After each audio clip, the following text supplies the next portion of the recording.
tan mal cuando miras a otro lado, los fantasmas del pasado no se detendrán hasta verte derrumbado. Miras, lo hemos pasado, los fantasmas del pasado. Andaba a golpes con la tristeza, me aportó riqueza, me otorgó sabiduría, pues se dibujaba en todas mis piezas. Yo con alegría le daba color después. La aguja sigue girando, tiempo parece se burlar de mí. Dijo que sanaría esperando, pero creo que la espina aún sigue ahí.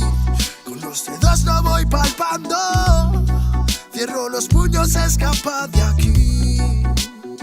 Agonizando, no me espera el tiempo, no voy a esperar por ti. Nuestras huellas en la orilla se han borrado por la marea. Si esas estrellas ya no brillan, las entiendo pa' que veas. Sea donde sea, bajo la tormenta o dentro de la odisea, donde arañas cubren el cielo de tela, los aviones nadan y los barcos vuelan. Aunque parezca que va bien, no sabes bien si va mal. Besos que pueden doler, ojos que pueden matar. Tengo mi alma en el almacén encerrada, mi corazón está en huelga, mis sentimientos en ámbar. Gente, Calamala dijo que estaría presente. Fallaron como nunca, se fueron para siempre.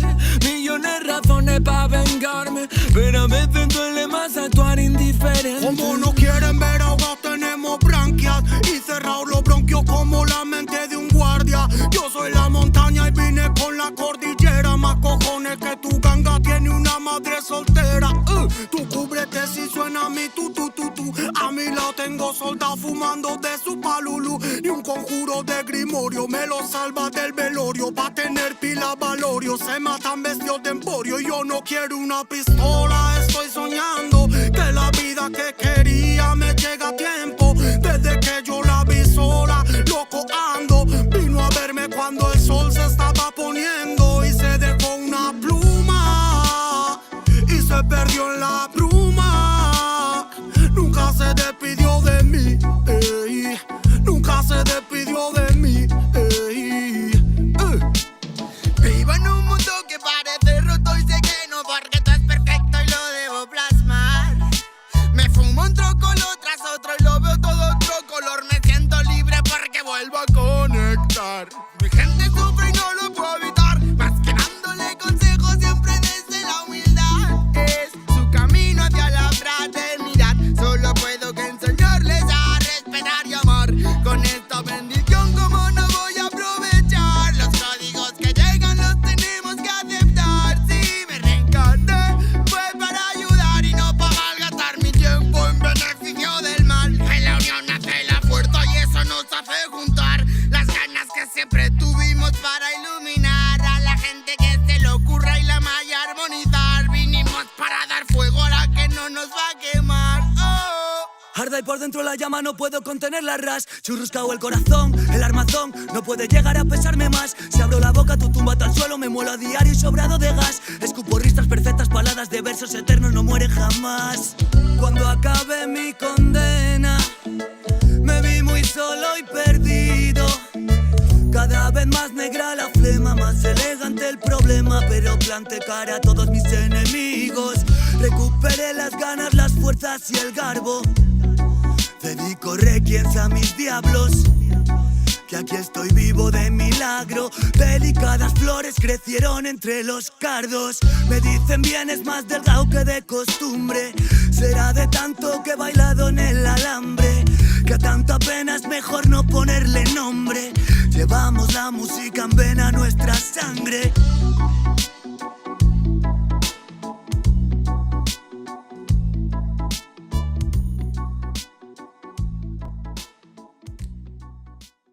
Declaraciones. Un poco sobreiluminados es bueno.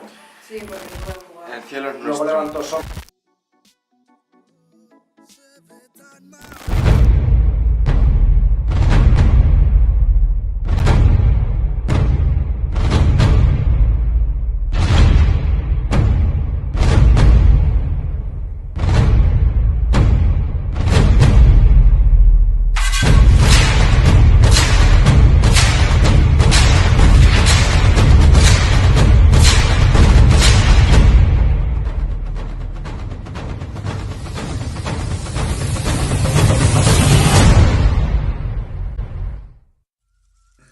Testing 1, 2, 3. Okay, cool.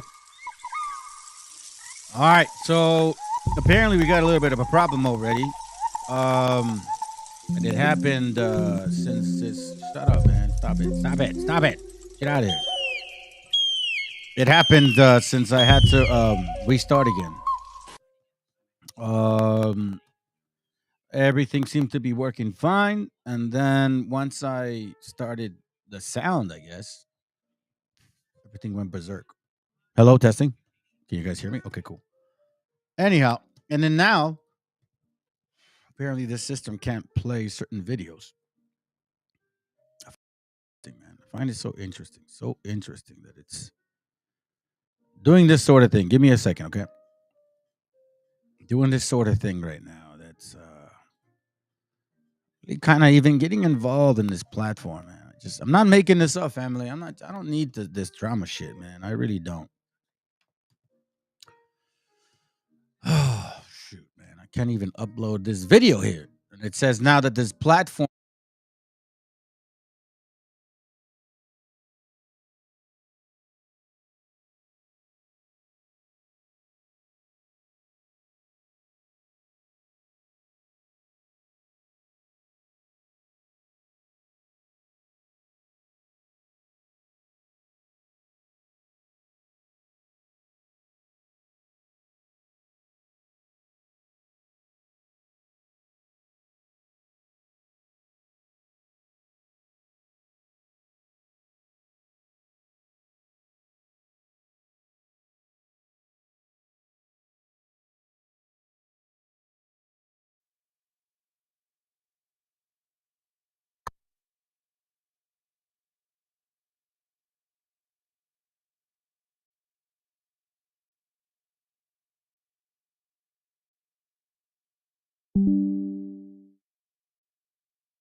Three, testing one. There we go. Okay, shoot. That. There we go.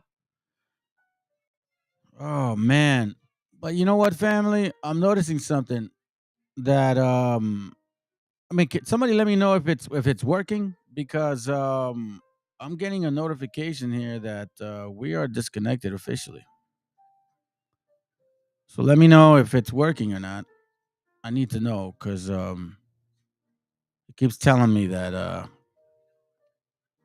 I'm checking the source here on my end, and it seems to start another link. We're good. We're good. Okay. All right. Without further ado, let's begin. Let's hurry up, man, because you know what? As it is what it is. So, I wanted to play this music to give you guys a historical understanding as to, who we are according to the Bible. Not only that, man.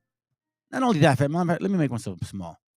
Not only that, according to what a lot of people say. So now, this is a book called Título de Totonicapán. Texto, traducción y comentario, written in 1983. Listen, I don't care what people say when this book was written. Let me tell you this right now. Because no matter what year this book is written, family, you can't find this book. Okay? I'm going to tell you this right now. Hopefully the brother shows up, Julio. Him and I have been talking about this. And we found it. So we're going to do our due diligence to get it. But believe me when I say this. Believe me that this is not a book that you can find. You cannot buy it. You cannot order it or on Amazon. You can go to India. You can go to AB Books. I mean, all of those things. A Books, whatever they call them. Can't find it. So obviously, it's very significant. I'm going to read you something real quick, okay? You guys decide. Again, I'm just showing you. Can we really prove? No. We can only use what we have and work with what we can. So this is la transición de la tradición bíblica a la historia quiche. Transición de la tradición bíblica a la historia quiche. All right. So when you read this book here, you see how they're actually talking about who they are and where they came from. You'll see. Ahora aquí está su historia. Ellos violaron sus leyes y cambiaron su lengua. Page 174. En el lugar llamado Wucupec, Wucup Siwan, Siwan Tulán, y el Pamparrar, Pampalish, Pampashil y el Panac a Ela. Y fue en un paraíso terrenal donde fuimos formados y creados por Dios, en el gran Señor. No estimaron su nombre debido a sus pecados y lo llamaron Seguantulam, Sineyetón, dice la historia. Y este es Wucupec, Wucupsiwan, que verdaderamente fue en la cueva, en la barranca donde durmieron en el oriente. Moraban ahí antes de venir. Tal vez entonces se perdieron en Asiria por causa de Salmanasar. Este es otro capítulo que voy a relatar, el de la composición del señorío, es decir, el principio de la historia al cuento del Cerro Amarillo, del Cerro Verde, del territorio de Pasaguán, Patulán y la escritura llamada de la cueva de la barranca de Tulán. So, he's talking about the history. Now, skip through. This is an excellent book, family. Listen to me when I tell you this. You will not find this book. You cannot buy it at the store. I'm telling you right now, it's not found. I have no idea why. I mean, I can assume. But here's where it gets really interesting, okay? So it talks about a couple of different things. So I'll read up a little bit and I'll bring it down, right? Let's not hide anything here. Ahora delataremos la permanencia y el traslado de ellos, los israelitas, por Dios el Gran Señor, y la conquista de los cananeos, los hebreos y los israelitas. Tenían 3 hombres, israelitas, cananeos y hebreos, se les llamaban a nuestros abuelos y padres. Ahora contaremos nuestro principio, nuestra permanencia y nuestra venida aquí desde donde sale el sol. Escuchadme y os los alcanzaré. Os voy a contar vuestra historia. En guerras se perdieron nuestros abuelos y padres. los nietos e hijos de Adán y Eva, Noé, Abraham, Isaac y Jacob, porque olvidaron a su Dios. Por eso fueron aborrecidos por el Dios del gran Señor. Like, hold on a second. O sea, a ver, que alguien me explique. Who is these guys talking? Like, who are you? Show you this book real quick. El título de Totoponicapán, texto, traducción y comentario. Edición similar, transcripción y traducción por Roberto Carmack, James L. y Montlock. Universidad Nacional Autónoma de México, 1983. I don't care if it's a recent. You guys just read. It's a, yeah, but you can't find it. Trust me, family. I'm on a mission. Julio, if you're here, bro, you know what I'm talking about, man.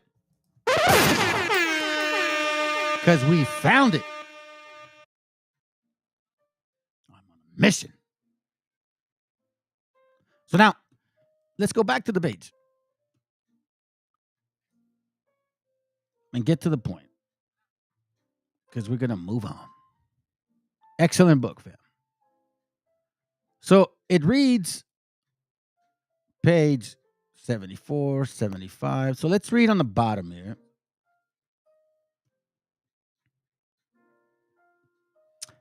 And we'll start in, let's say, we'll start here, okay? Well, the same context. Ahora daremos el nombre de la primera gente. Los primeros quiches eran 4 personas. El primer señor era Balaam Kitse, nuestro abuelo, y padre de los Kawakib. El segundo señor fue Balaam Acab, el abuelo y padre de los Nayahib o Nahayib. El tercer señor fue Mahukotah, el abuelo y padre de los imagino, quiches, o quiches o quiches, o quiches, something like that. El cuarto señor fue Aki Balaam. Eran los primeros quiches. Capapulama fue el nombre de la esposa de Balaam Kitsie, el primer señor. Su hija, el nombre de la esposa de Balaam Acab, el segundo señor. La esposa de Mahukotag. El tercer señor fue Kakishaha. Aquí Balaam era el joven cuando vino de donde sale el sol. Oh, my God. Que alguien me explique. He came from the east, right? On that side. Check this out. Este es el segundo grupo quichue que llama Tamud, los primeros señores, Tambús con Koopi, Kochotlan, I can only try, Uinalo, Ok, Anawil, eran solo 4 personas. El verdadero origen de las señoras, el verdadero origen de los señores Tamubés, de los Kakok y Ecomac, ellos eran testigos mutuos de este libro. Ellos vinieron. So these other groups came with them. I find this funny here, Ecomac. Eskimo, maybe? Those guys, the ones that came with them that were also part of slavery, the other group. So now, that says, a morir aquí del otro lado del lago, del otro lado del mar, donde sale el sol en Tulán y Sawam. El tercer grupo, quichue, fue el de los Iacab. Solo constaba de 4 personas. So we'll read, I'm going to skip all that because I'm not going to try to pronounce it. But here's the point. Estos parcialidades de los quiches tenían una sola lengua y unidad. Son descendientes de los israelitas.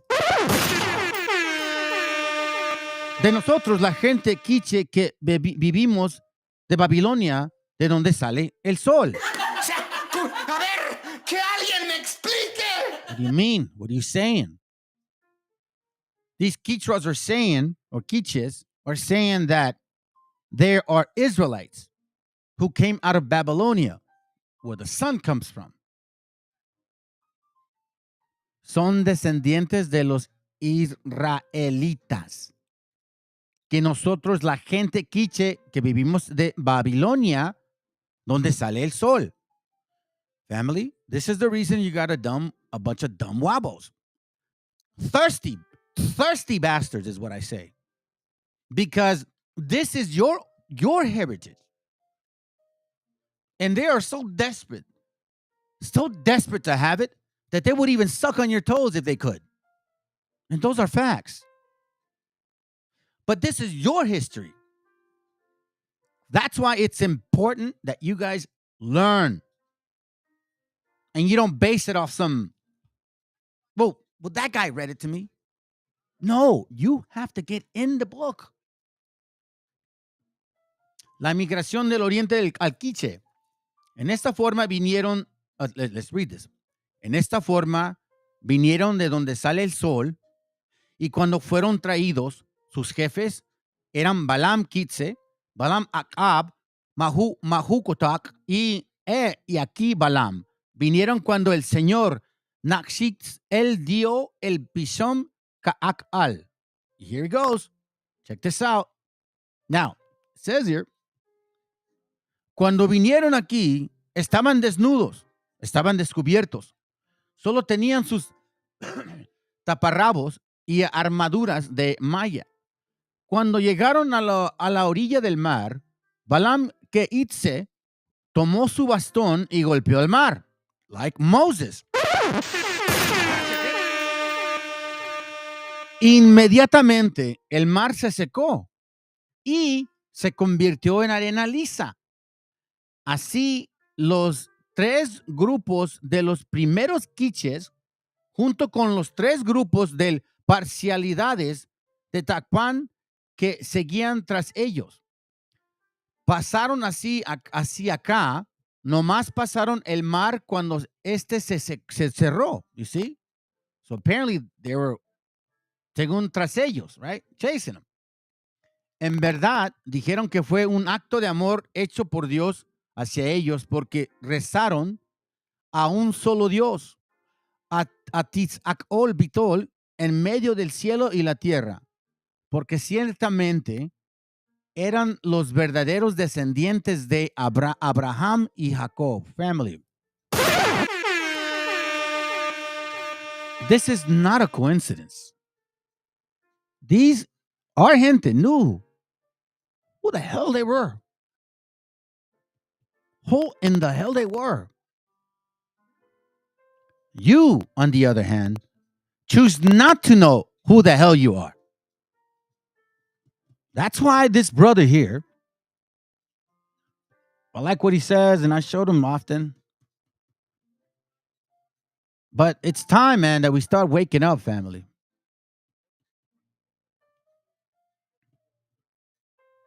Let's listen real quick, all right? I'm going to speed it up just a slight bit. It's time to learn, family.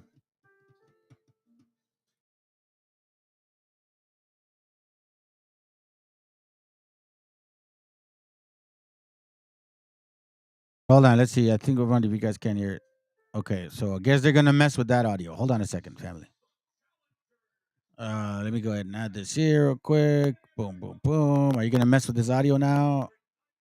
Can you guys hear it? Okay, nope. They're going to mess with that, dude. You guys are on the attack. Damn.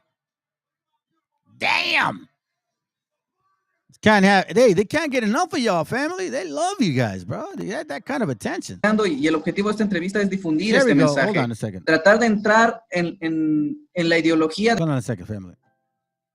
Entonces, esa es una. Otra, busquendo el... Oye, Martín, pasaríamos ya al otro tema de decir cuáles son los retos que enfrenta la mexicanidad hoy en día, porque tú y yo estamos platicando y el objetivo de esta entrevista es difundir este mensaje, tratar de entrar en la ideología de las personas que todavía no conocen esto, porque simplemente no les interesa la historia de su país, o porque, aunque les interese, leen historias equivocadas. ¿Cuáles serían los retos? ¿Qué podemos hacer? Y ¿Y qué tenemos que alcanzar para lograr una mayor concientización de tantos millones de mexicanos que viven en la ignorancia total de nuestra cultura mexicana? Mira, pues hay muchas formas de hacerlo, ¿no? Porque yo pienso esto. Primero es una obligación nacional de todo mexicano saber dónde vive, dónde está parado, cuál es el epicentro donde se desarrolló, es decir, su casa, su tierra. Eso debería ser una obligación nacional, no tan solo porque el gobierno o la educación te lo diga. And you know what, gente, my beloved, you guys know damn well that that's true. Because if you don't, you're a sucker. You're a sucker for lies. Don't believe me. I gave you the source. Read and study. 350 something videos, each one averaging at least 2-3 hours. You guys know how I roll. There's enough damn source in here for nobody to pull excuses. If you've seen this channel, the Most High is going to say, I already told you. We don't lie here. Now, you've seen other channels that may give you half truth, but at least there's some truth, so you can't say you never heard it. Better start waking up, gente. It is your prerogative. It is your damn business to know who the F you are. Because this brother's going to say, hey, just because you look like me, or what if I'm not even your gente? Hey, who knows how the Most High works? Lord willing, I am. But you just never know. So my job, like yours, is to study to show yourself approved. But not unto me. Not unto the Most High.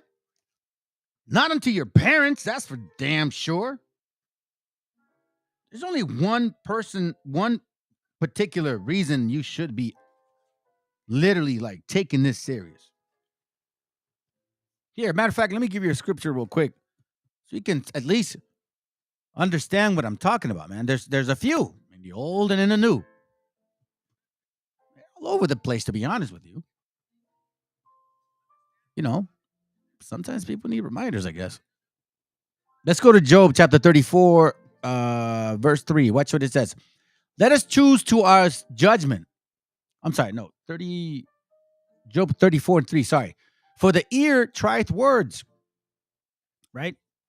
You know, when you hear people speak, they use a lot of letters, right? When you put a word together, it sounds different, has its tonality.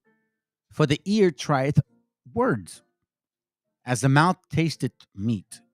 Now, in this case, it's the scriptures. When you hear the word, you have to be very mindful and discern what it's saying. And when you get to taste it, you have to know when it's strong meat or if you may not be ready for meat. So you have to be prepared. But how do you survive? Your body can't go without meat. Now, exactly here, we're talking about the word, not actual food. Okay? Psalms 119. Watch this. Psalms 119. We'll go to 103 real quick. Psalms 119, 103. How sweet are thy words unto my taste, you see? When you chew these words, chew them slowly. And chew them because you want to make sure they digest properly. Take your time. But that's what we're supposed to do. You don't rush something delicious. You take your time. How sweet are thy words unto my taste. Yea, sweeter than honey to my mouth. So now we know what feeds us. Correct? The words of the Most High. Let's go to the new so you can see. Hebrews 5:14. Give me a second here real quick. Where is it at? Okay, 5:14. And it reads here.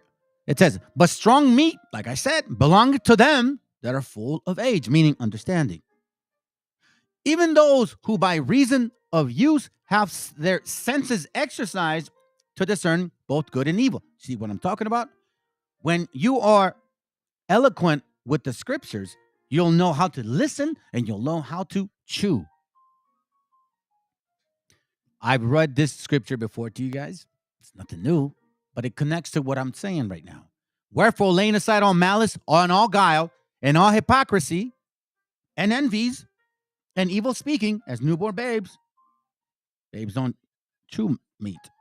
Desire the sincere milk of the word, that ye may grow thereby. If so, ye be if so be ye have tasted the word, Lord is gracious. So again, taste, food. So what are you supposed to do, family? Feed yourselves with your historical facts of who you are according to the scriptures. Let's go. Oye, Martín, pasaríamos ya al otro tema de decir cuáles son los retos que enfrenta la mexicanidad hoy en día, porque tú y yo estamos platicando y el objetivo de esta entrevista es difundir este mensaje, tratar de entrar en la ideología de las personas que todavía no conocen esto, porque simplemente no les interesa la historia de su país o porque, aunque les interese, leen historias equivocadas. ¿Cuáles serían los retos? ¿Qué podemos hacer? ¿Y qué tenemos que alcanzar para lograr una mayor concientización de tantos millones de mexicanos que viven en la ignorancia total de nuestra cultura mexicana? Mira, pues hay muchas formas de hacerlo, ¿no? Porque yo pienso esto. Primero es una obligación nacional de todo mexicano saber dónde vive, dónde está parado, cuál es el epicentro donde se desarrolló, es decir, su casa, su tierra. Eso debería ser una obligación nacional, no tan solo porque el gobierno o la educación te lo diga, sino tú mismo por tu intuición, por tu familia, por tu tierra, por tu casa, por tus hijos. Debería ser una obligación nacional saber qué significa ser mexicano. A ver, pregúntale a cualquier mexicano qué significa ser mexicano. No saben, ¿verdad? Entonces luego, nosotros que somos el núcleo social, deberíamos presionar con nuestros actos, con nuestras propuestas. El propio gobierno tiene que cambiar, tiene que mostrar una historia verdadera. Mira, la educación en México instruye, pero no educa. Sí instruye, pero para joder al prójimo, pero no educa, porque enseñan a que seas el mejor, pisoteando al hermano, pisoteando al otro estudiante, ¿verdad? Y más las escuelas particulares porque pagan, entonces hasta los maestros se tienen que hacer sumisos ante los alumnos porque son hijos de gente que paga. Entonces, esa es una. Otra, pues que no alcanzan a ver con sus propios ojos toda la grandeza que tenemos como país. Ríos, lagos, mares, bosques, nieve, desiertos, pluviselvas, mares, pantanos, oro, plata, petróleo y encima los mexicanos, ¿verdad? Pero no sabemos nada de eso. Y ya no te hablé de la cultura, del legado cultural filosófico, astronómico, místico, guerrero. Cabrón, tenemos todo para ser los mejores, por lo menos para nosotros mismos, ¿no? Entonces debe ser una obligación nacional. No puedes ser un ciego si naces en un pueblo tan bonito. No puedes ser ciego y oídos sordos si estás viendo unas maravillas. Digo, ahí en Morelos tienen a Xochicalco, tienen a Teopanzolco, tienen Tepoztlán, ¿no? Hay muchos, Tlayacapan, etcétera, ¿no? Hay varios sitios que son nuestro origen. Ahí, en esos sitios, se empezó a formar la nación mexicana. La nación mexicana no se formó con los españoles. Es como si dices que Estados Unidos nació con el Mayflower. Llegaron en sus barquitos el Mayflower y entonces ahí nació Estados Unidos, ¿no? Todos los pieles rojas, ¿qué? También les llegaron a robar, igual que a nosotros, ¿no? No, la nación viene desde antes. Somos por eso herederos legítimos. Somos los habitantes originarios de estas tierras. Y con esto no quiero decir que estoy buscando culpables, ¿no? Porque pues ya vivimos en un tiempo nuevo, pero es importante saber quiénes fueron tus abuelos, hayan sido blancos, prietitos, negritos, o morenitos, chaparritos, o panzoncitos, ¿sí? Pero tienes que saber. Hey, family, you know what? I'm glad you said that. I'm glad he actually said that because you know what? At this point, I'm not. Am I really looking to blame a specific person? No, I'm not. What I'm saying is, look at your history and stop trying to tell us who we are. That's what I'm saying. I'm not trying to tell you, oh, you know, no. I'm saying, look, I know who I am, and based on history, I kind of know who you are. But you keep telling me that who I am, and I'm telling you, I know who you are. Yet you don't accept who I tell you who I am. No. I'd say, listen, based on history, I know who I am. Nope, you're a Mongol. Based on history, I know that you guys aren't our people. Yes, we are the 12th tribe of Israel. At every single angle, you guys are trying to tell us who we are. And we're trying to tell you, look, we're not who you say we are. Stop. History keeps repeating itself. And yet, at this moment, we're at the pinnacle of that opportunity where we change that shit now. Because now we're seeing people waking the hell up. This is look, listen, family, this is a strong point here. Because we're starting to see people now say, listen, okay, whether you don't understand if you're Hebrew or not, fine, I get it. I started looking at where I came from, my tribe, like, you know, am I from, you know, because I'm from Guadalajara, that's what I always knew. So I'm like, okay, am I from Tarascano or Chichimecos, you know what I mean? Because I always used to sculpt. I was a sculptor since I was young, and it was like a gift for me. And they do that, a lot of that. So I was like, maybe that's what I am from, you know? That's what led me to this point. So we're all in a process. Some of them are more ahead than others. Now, the point being is, it's our duty to find out who we are. Let's continue. Saber quiénes fueron, para así poder saber quién eres tú y a dónde vas y qué estás haciendo con tu vida personal, ¿no? Al mundo no solo venimos como una gran masa a vivir, a comer, a hacer del baño y a morir. No, digo, venimos a algo, ¿no? Y la diferencia es la conciencia. Por eso nuestros pueblos antiguos buscaron esa parte espiritual. Primero, hacer la simbiosis con la tierra. Yo nada más te pregunto, ¿dónde naciste? En la tierra. ¿Dónde está tu casa? En la tierra. ¿Dónde amaste? ¿Dónde sufres? ¿Dónde te desarrollas? En la tierra. ¿Y dónde vas a morir? En la tierra, ¿verdad? El epicentro de lo que somos. Nuestra madre. And again, it goes back to this point here. Do not take these books lightly. Page 176 of this book. Look, I'll show you real quick. You can't find it anywhere, fam. Can't even find it for sale. You can find it here. You can find it there. Let's say Amazon. Watch this. Amazon's basic. Look. They don't have it. Let's say we go to AB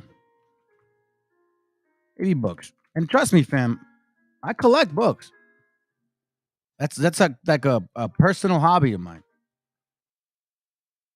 Can't find this book. This is just basic ones. If I can't get them here, then I go somewhere else, and even then, it's difficult.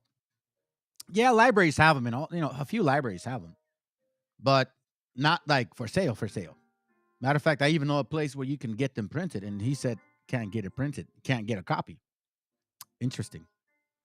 Now you tell me. Everybody says, "Well, I got a book from 1349 that says you guys are Mongols." Stupid.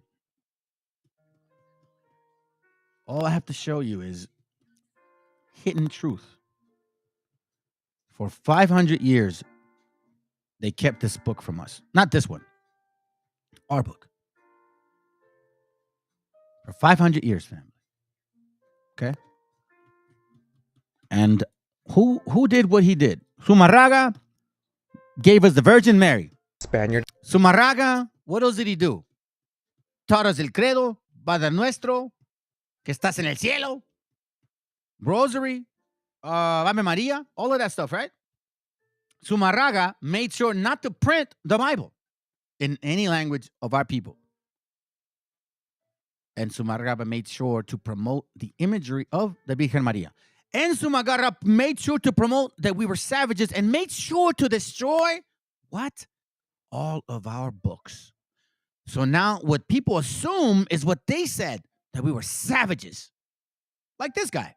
Gets upset at Mexicans for removing Christopher Columbus statue located in Mexico City. This Spaniard goes on a rant and claims that by removing this statue, Mexicans are disrespecting their European heritage. He gets more angry on the fact that Columbus will be replaced by an indigenous Olmec woman. The Spaniard goes on to say, Lo que sí me extraña es que quieran meter una estatua de una indígena. ¿Qué van a meter? Una indígena mexica, de los que hacían sacrificios humanos en América antes de que vinieran los españoles.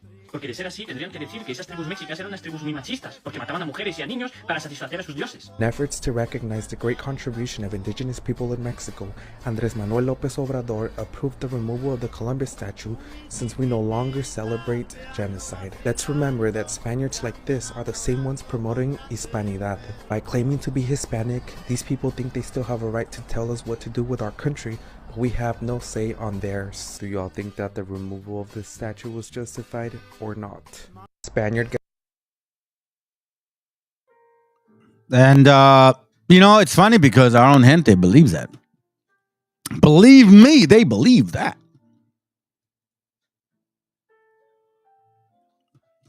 I found this video to be quite interesting. Let's listen in, okay? Check this out. If you don't know who you are, someone else will tell you. And if someone else tells you, probably not a good idea. Let's listen in, okay? Yeah, I have to do it like this, Sally Fran, because it's not my video. Oh, what are you gonna do now? Hold on a second, Fran. What's going on, dude? This is funny. Oh, God. I got some complaining to do with this service. It's probably not even them. It's probably not even them. My mom, like, are we indigenous? And she's like, Hold well, on, yeah, hold we on, are. hold on, But hold on. now You guys can't even see that. Oh, you guys can. There it goes. Okay, good.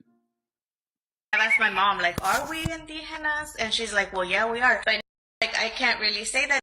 People look at me like, no, you're not, or like, you're Mexican, but you're not indigenous, like, because I don't practice in the, like, no. That's not the way it works. Let's first ask the better question. What does indigenous mean? It just means the original inhabitant of this land. Regardless of your cultural practices, your religious beliefs, nothing can take away that you're original, a descendant of the original people of this land. If you are no longer practicing the culture and tradition and ceremonies of the people that you come from, it's due to colonialism. It's due to acculturation and ethnic cleansing. It's not our fault. So you take away my indigeneity because I'm no longer I'm not supposed to practice any of this. That's what colonialism did. So if anybody tries to tell you you're not indigenous, what culture do you practice? I practice the culture of the colonizer, just like all of us. What's your point? You're not going to take away the fact that my ancestors are the indigenous people of this land. I don't give a shit about your opinion. That seems like a personal problem. But if my DNA test result says 82% Native American, that's your problem, how you want to feel about that. No one's going to make me feel guilty of anything. This is what I am. And whatever you like or don't like about it, that's your fucking problem. You're gonna make me cry. Hey, listen to the first time I even listened to this, bro. That's fire. That's what I'm damn talking about. Hey, nobody do it again. You guys got to start learning, family, man. Wake the hell up, fam. I'm telling you, man, there is a spirit. They woken up the true leaders of the book. Let's go. If it's true, though, it's the truth. It's the truth. That's their personal And problem. we say it humbly. I know it's not white people saying this to you. It's our own people, right? Yeah, these people are behaving just like the colonizer. They're attempting to detach us from what we are. So on one hand, you're mad because I'm claiming to be a Latino and Hispanic. But when I claim indigenous, well, what culture do you practice? Listen, you don't get to decide shit. I know who I descend from. What you feel about that is none of my business. Your ancestors are your ancestors. Me, for example, my name is Ricardo. Generally speaking, Mexicans think that's a Mexican name. Yes or no? Yes. But it's not. It's a fucking Italian name. I speak Spanish. We think that's a Mexican language. That's a language that belongs to the Spaniards. Our That's last right. names represent the people that owned us. For example, Sanchez, Martinez. These are Spaniard names. These are the names of the people that came and conquered and colonized. When they kidnapped us and owned us as slaves, they removed our identity. Family, you want to know why I love this? I'll explain it to you why I love this, man. Because this is the reason why. I was talking to my wife about this, man, and I was like, do you know why I do the classes? Do you know why I do these classes? The style I do them, and for the reason I do these classes. Do you know why? She was like telling me a bunch of different things, and I said, I'm trying to show my people who they are. Because the moment they find out that who they thought they were was given to them, then they're going to start questioning, well, what else was given to me? Wait, exactly. So I'm like, okay, wait. Like this brother said right here. This is a name, last name that they didn't give to us. We didn't know them. We didn't speak that language. And you're going to say, okay, well, Christianity ain't from me either. Exactly my point. Exactly my point. You see, you cut the root. The root is what we assumed that we were. You cut the root, you got no tree. When you plant the root, you got a tree. And this is what I'm trying to do, family. I didn't want to waste my time when showing you guys all kinds of, I could have. Like my wife even said, what about, I want you to teach the laws and all this because you know all of those and you know milk real well, blah. I go, honey, but you want to know something? I got to remind them of who they freaking are because I can tell them this and that, but if they're still in that spirit of Christianity and they still think they're, Mexicans fall to the firme, right? Based on colonialism, they're never going to understand where I'm coming from. But if I remind them and make them question, all I was trying to do was make y'all question. Like, wait a minute, that doesn't make sense. Wait a minute, hold on a second. And then that's when the questions begin too. If that wasn't properly told, then what else is also in?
Testing 1, 2, 3. Okay, here we go. All right, sorry, fam. Let's just.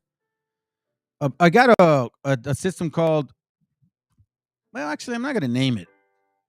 I talked to a brother, and he thinks something's going on, and I have a feeling that it is. I didn't tell him. I didn't want to do what I needed to do, but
I asked my mom, like, are we indigenous? And she's like, well, yeah, we are. But now, like, I can't really say that because then people look at me like, no, you're not. Or, like, you're Mexican, but you're not indigenous. Like, because I don't practice in the, like, no. That's not the way it works. Let's first ask the better question. What does indigenous mean? It just means the original inhabitant of this land. Regardless of your cultural practices, your religious beliefs, nothing can take away that you're original, a descendant of the original people of this land.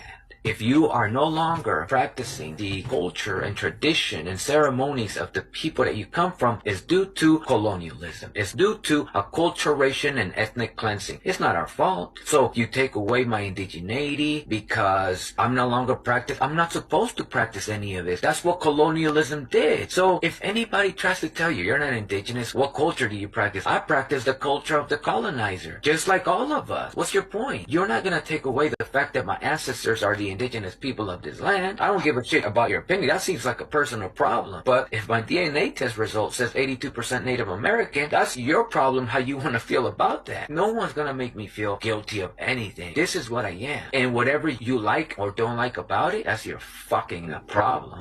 You're gonna make me cry. It's the truth, though. It's the truth.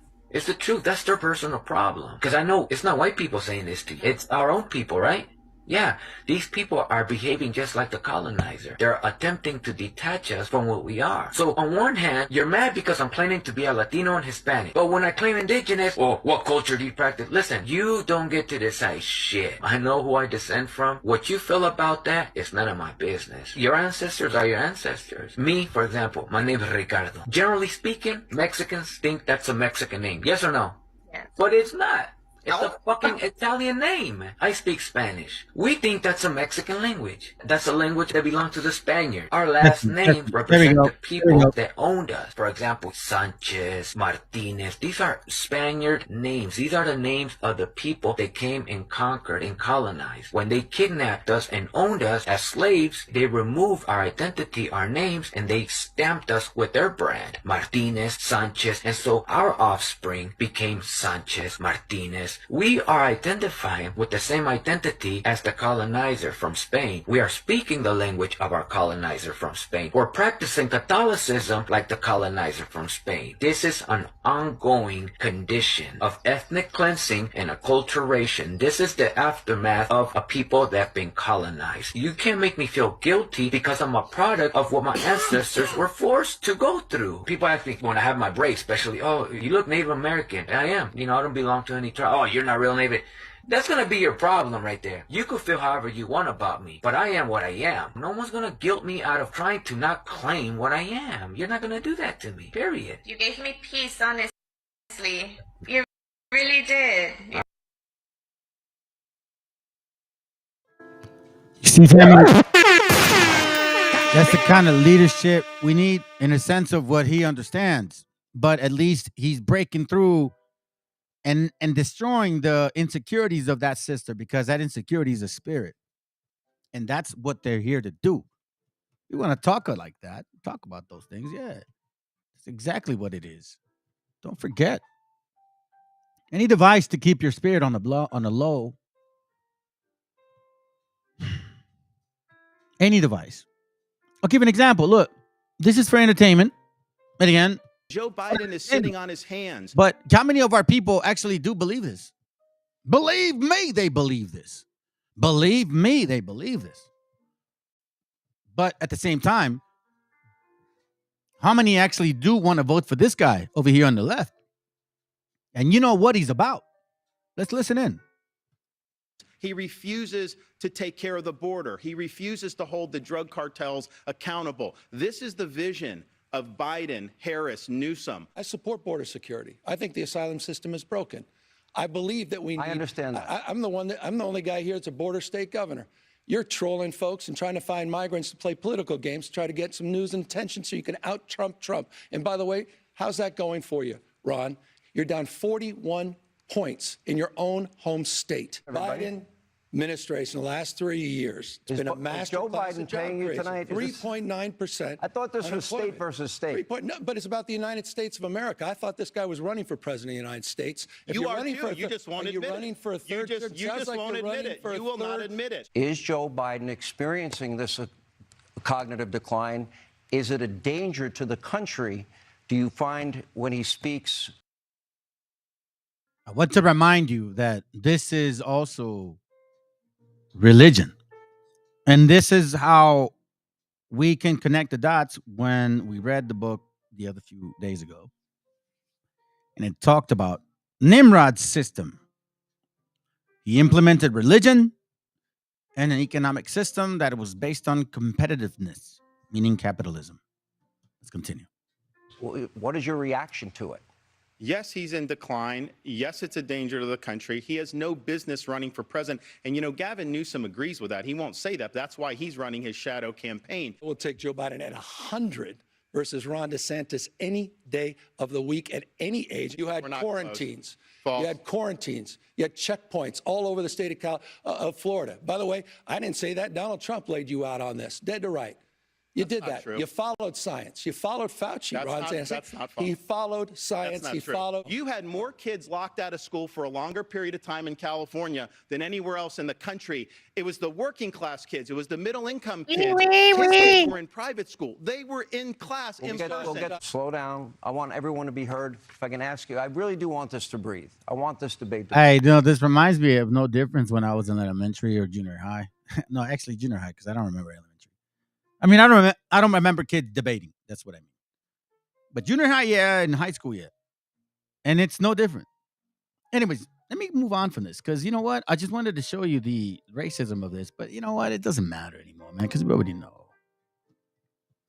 So now let's get to the nitty gritty, man. We were watching the other day. We were watching a movie called Nacho Libre, the nitty gritty. Let's get to the nitty gritty. I think that movie's so funny, man. Can't get over it. Matthew 12:33. It says, either make the tree good and his fruit good, or else make the tree corrupt and his fruit corrupt. For the tree is known by his fruits. Now, you know what that means, family? That means when you raise a child, either make the tree good and his or her fruit will be good. Well, technically, in this case, we'll just say he, right? Or else make the tree corrupt. Corruptness by teaching them your stupidity of Halloween, Thanksgiving, and Christmas. Letting them believe that the system that we're taught in school is the right belief. Letting them believe that there's such a thing as Trinity, or that there was such a thing as a God coming down and impregnating a woman and becoming a sperm and then becoming a God again. And that's how we get our Messiah, our anointed. That supposedly. Now, again, and then you want to also understand, either make the tree good. We know why, because there's people that don't believe in the whole entire book. You know, listen, I'm reading this book here, and I read it before, but it's been a while. It's called Mark of the Beast by Peter Ruckman. One thing that he talks about is how, I mean, you can make excuse after excuse to believe or not to believe. Yeah, you can really run into say, well, you know, it says this and the New Testament says that. But you know what? If you look at the entire translation, I mean, for God's sakes, man, there's no such thing as Paleo Hebrew understanding right now. Oh, if any Hebrew is out there, is Yiddish, and that ain't real Hebrew. That's German and all that stupid ass European crap. So if you want to question, no. Our goal is to either make a good tree good and its fruit good, or else make a tree corrupt.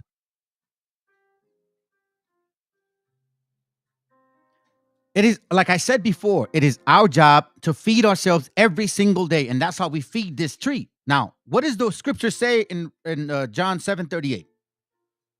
Anybody know? I mean, you don't have to go to it, but I might as well just say it. I feel like I'm in a class, man. I'm sorry, I don't have you guys in front of me. John 7:38 says, he that believeth on me, as the scriptures have said, out of his belly shall flow rivers of living water. What does a tree need to survive? It needs water and food too. Either make the tree good and its fruit good. How do you do that? By learning about who you are, meaning setting up the roots properly. You make a good tree by, we're going to stay here, but I want to remind you, you make a good tree by doing what? Hosea 12:12 says, sow yourselves into righteousness, reap in mercy. What do you do to sow? And how do you reap? This is the aftermath, right? Hold on. Break up your fallow ground. Oof. Fallow ground means dry. Break up your dry spirit, your dry brain. For it is time to seek the Lord till he come and rain righteousness upon you. But what do you got to do first? I'm going to skip this real quick because I don't want to confuse you. Hosea 11 and 10 and 11, and it says, I will make Ephraim to ride, and Judah shall plow, and Jacob shall break its clods. Before you can sow, you got to break that fallow ground, get rid of the clods, and then you actually plant the furrows. So then you can sow and then reap. So what does it take when you talk about an actual good tree? Can't just go around saying like, hey, listen, I'm a good tree because you know what I'm saying? No, man. I'm going to tell you something, family. This whole understanding, it's an everlasting understanding. Like this doesn't end. It's not like, oh, okay, I'm good now. I don't know, man. It's every day. This is a continuing growth. It is a continuing growth. And every single day, you peel yourself one inch or 1 centimeter or not 1 foot, but away from your flesh, spiritually speaking. Either make the tree good and its fruit good, or else make the tree corrupt. So with you not knowing who you are according to the Bible, with you not knowing that you descend from this person, are supposed to keep these particular structures in your life, are supposed to raise your family a certain way, are supposed to have a standard to raise. If you don't know that, you're only going to make your tree corrupt. Because guess what, family? Well, I don't know about you, man, but my kids pay the bills. I got responsible children. Yeah, and that's it. That's all they know, how to work. That's all they are. They don't know the Most High. They don't have no understanding. They got no spirituality. They got no discernment. They just raise kids just like that. Like scriptures say, don't be happy with unprofitable children. Meaning what? If they're not here to teach the laws, they're not profitable. For the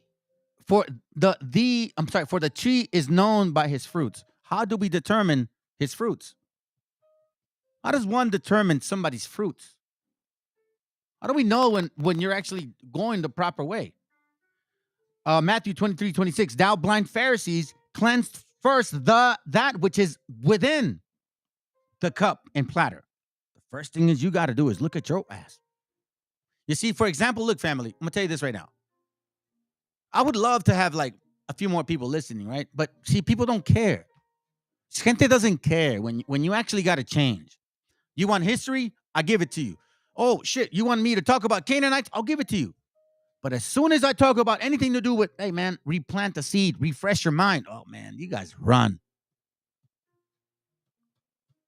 And those other channels are no different. Just enough to make you feel good because you don't want to do the work. Thou blind Pharisees, cleanse first that which is within the cup and platter. Peter 1:2 said, we all have guile. We all have envy.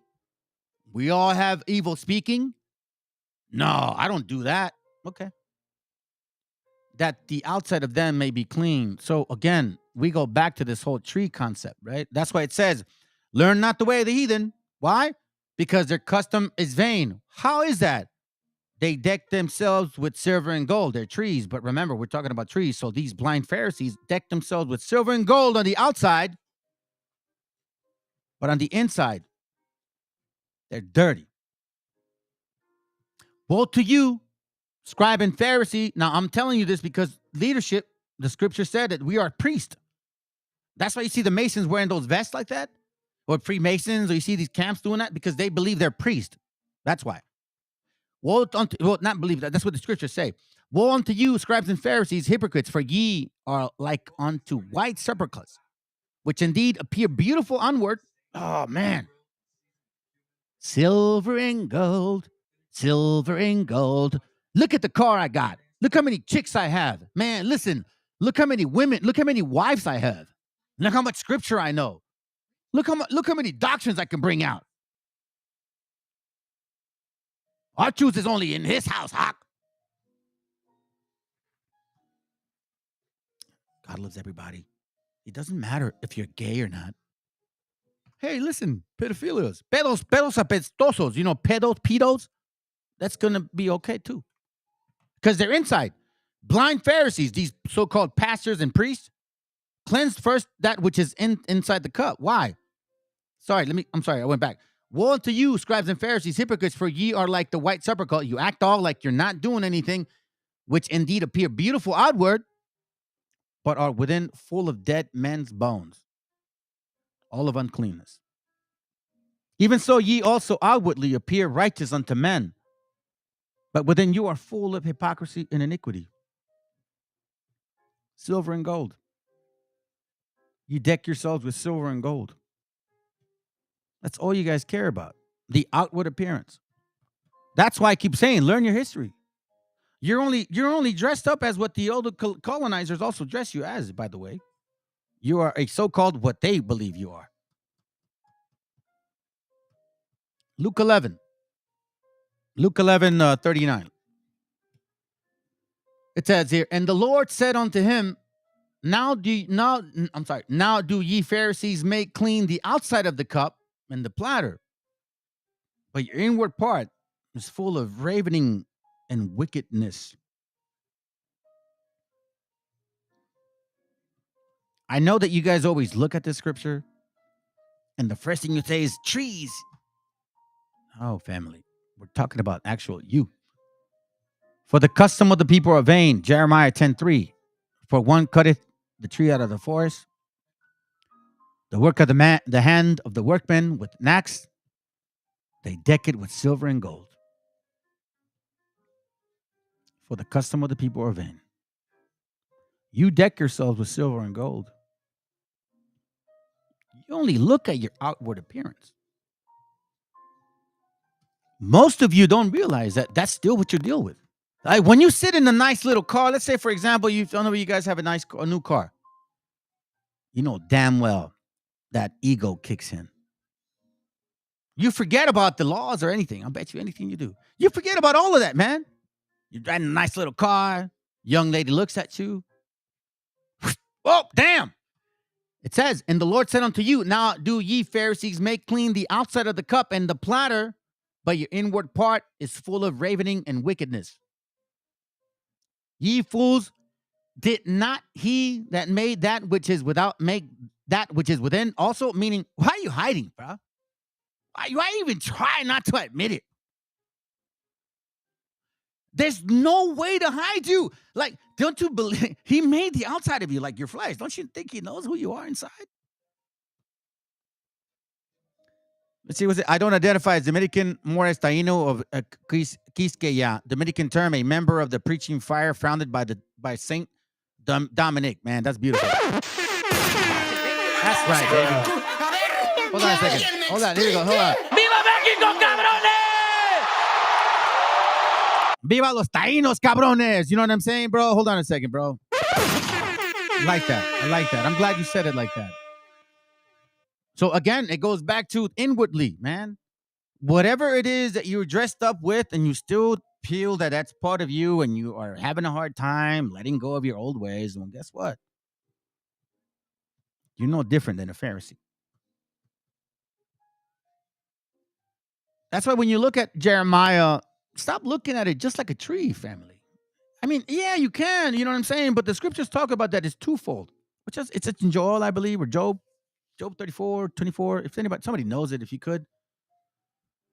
It talks about that the scriptures are twofold. Jeremiah 10:3, for the custom of the people are vain. Now, it says on verse 2, learn not the way of the heathen. Verse 3, for the custom of the people are vain.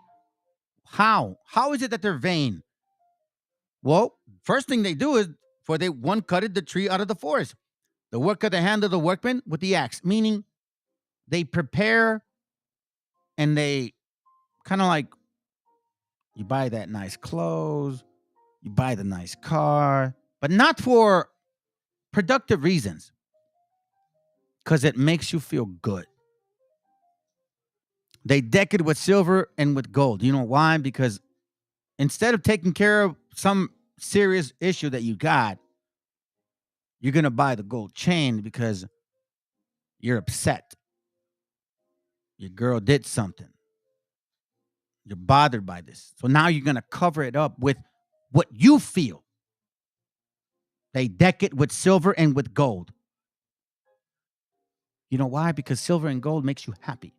It covers up. It makes the image, the facade. Hey, listen, man. This damn woman, I'm going to go get me a drink. They deck it with silver and with gold. They fasten it with nails and with hammers that it move not, meaning it's all vanity. What tree are you? What kind of tree do you want to plant too? Because listen, family, for every decision that you make, don't you think it affects your children? Of course it does. Because you know what? Like I said, as you keep growing in your life, your actions or reactions also grow as well with you.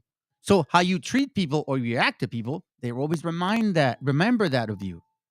So if you're still an a-hole, guess what? That's all people know about you. Isaiah 30:28, and he breathed as an overflowing stream that shall reach to the midst of the neck. I'm sorry, and his breath as an overflowing stream shall reach to the midst of the neck to sift the nations with the sieve of vanity. You see what I mean, family? It's for a purpose. Don't think that these Christmas celebrations are only because the nations also do it and that's the only reason. You're being tested. How vainful are you? I talked to a brother earlier today. He said something real beautiful. He said, my children, he talked to me about certain things.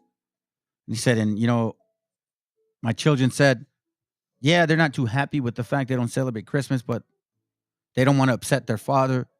And since the Bible says, since the scriptures say you're not supposed to, well, they don't celebrate.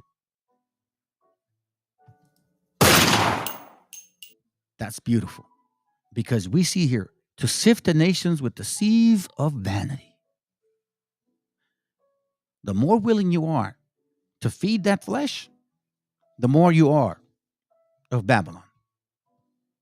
And there shall be a brittle in the jaws of the people, causing them to err. So, Matthew 3:10 says, and now also the axe is laid unto the root of the tree. Let me read that again. And now also the axe is laid unto the root of the tree. Therefore, every tree which bringeth not forth good fruit is hewed down and cast into the fire. Interestingly enough, the next scripture says, and I indeed baptize you with water unto repentance. But he that cometh after me is mightier than I. So he mentions water again. And he also mentions in the previous verse, cut that root out.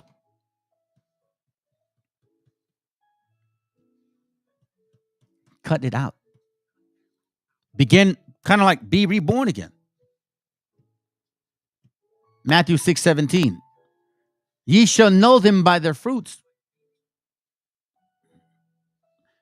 Ye shall know them by their fruits. Do men gather grapes of thorn or figs of thistle? So you know them by their actions. Like, for example, so-called BHIs, right? IUIC and what's their name? IUCPK. They're fighting in the street. Do men gather grapes of thorns or figs of thistles? Is that how you gather your sheep? By showing them how hard you are? Even so, every good tree bringeth forth good fruit, but a corrupt tree bringeth forth evil fruit.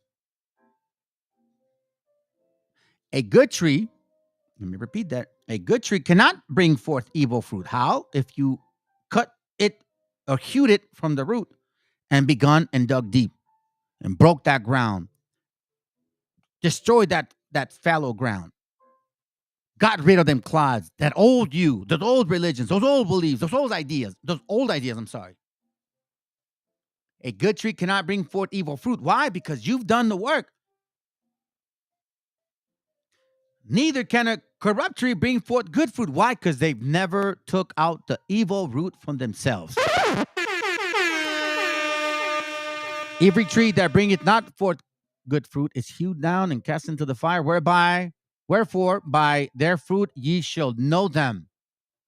We've seen enough examples, family, of what Christians have done and what BHI does, and the hypocrisy of both these so-called religious, so-called scholars.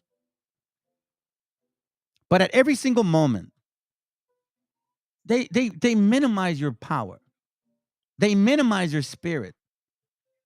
For example, on the BHI side, they tell you, shut your ass up. We're Judah, Ak, and you're a Northern Kingdomer, and you don't know anything. You're just a silly dove. That's what you are. On the Christian side, they don't embrace your suffering or oppression.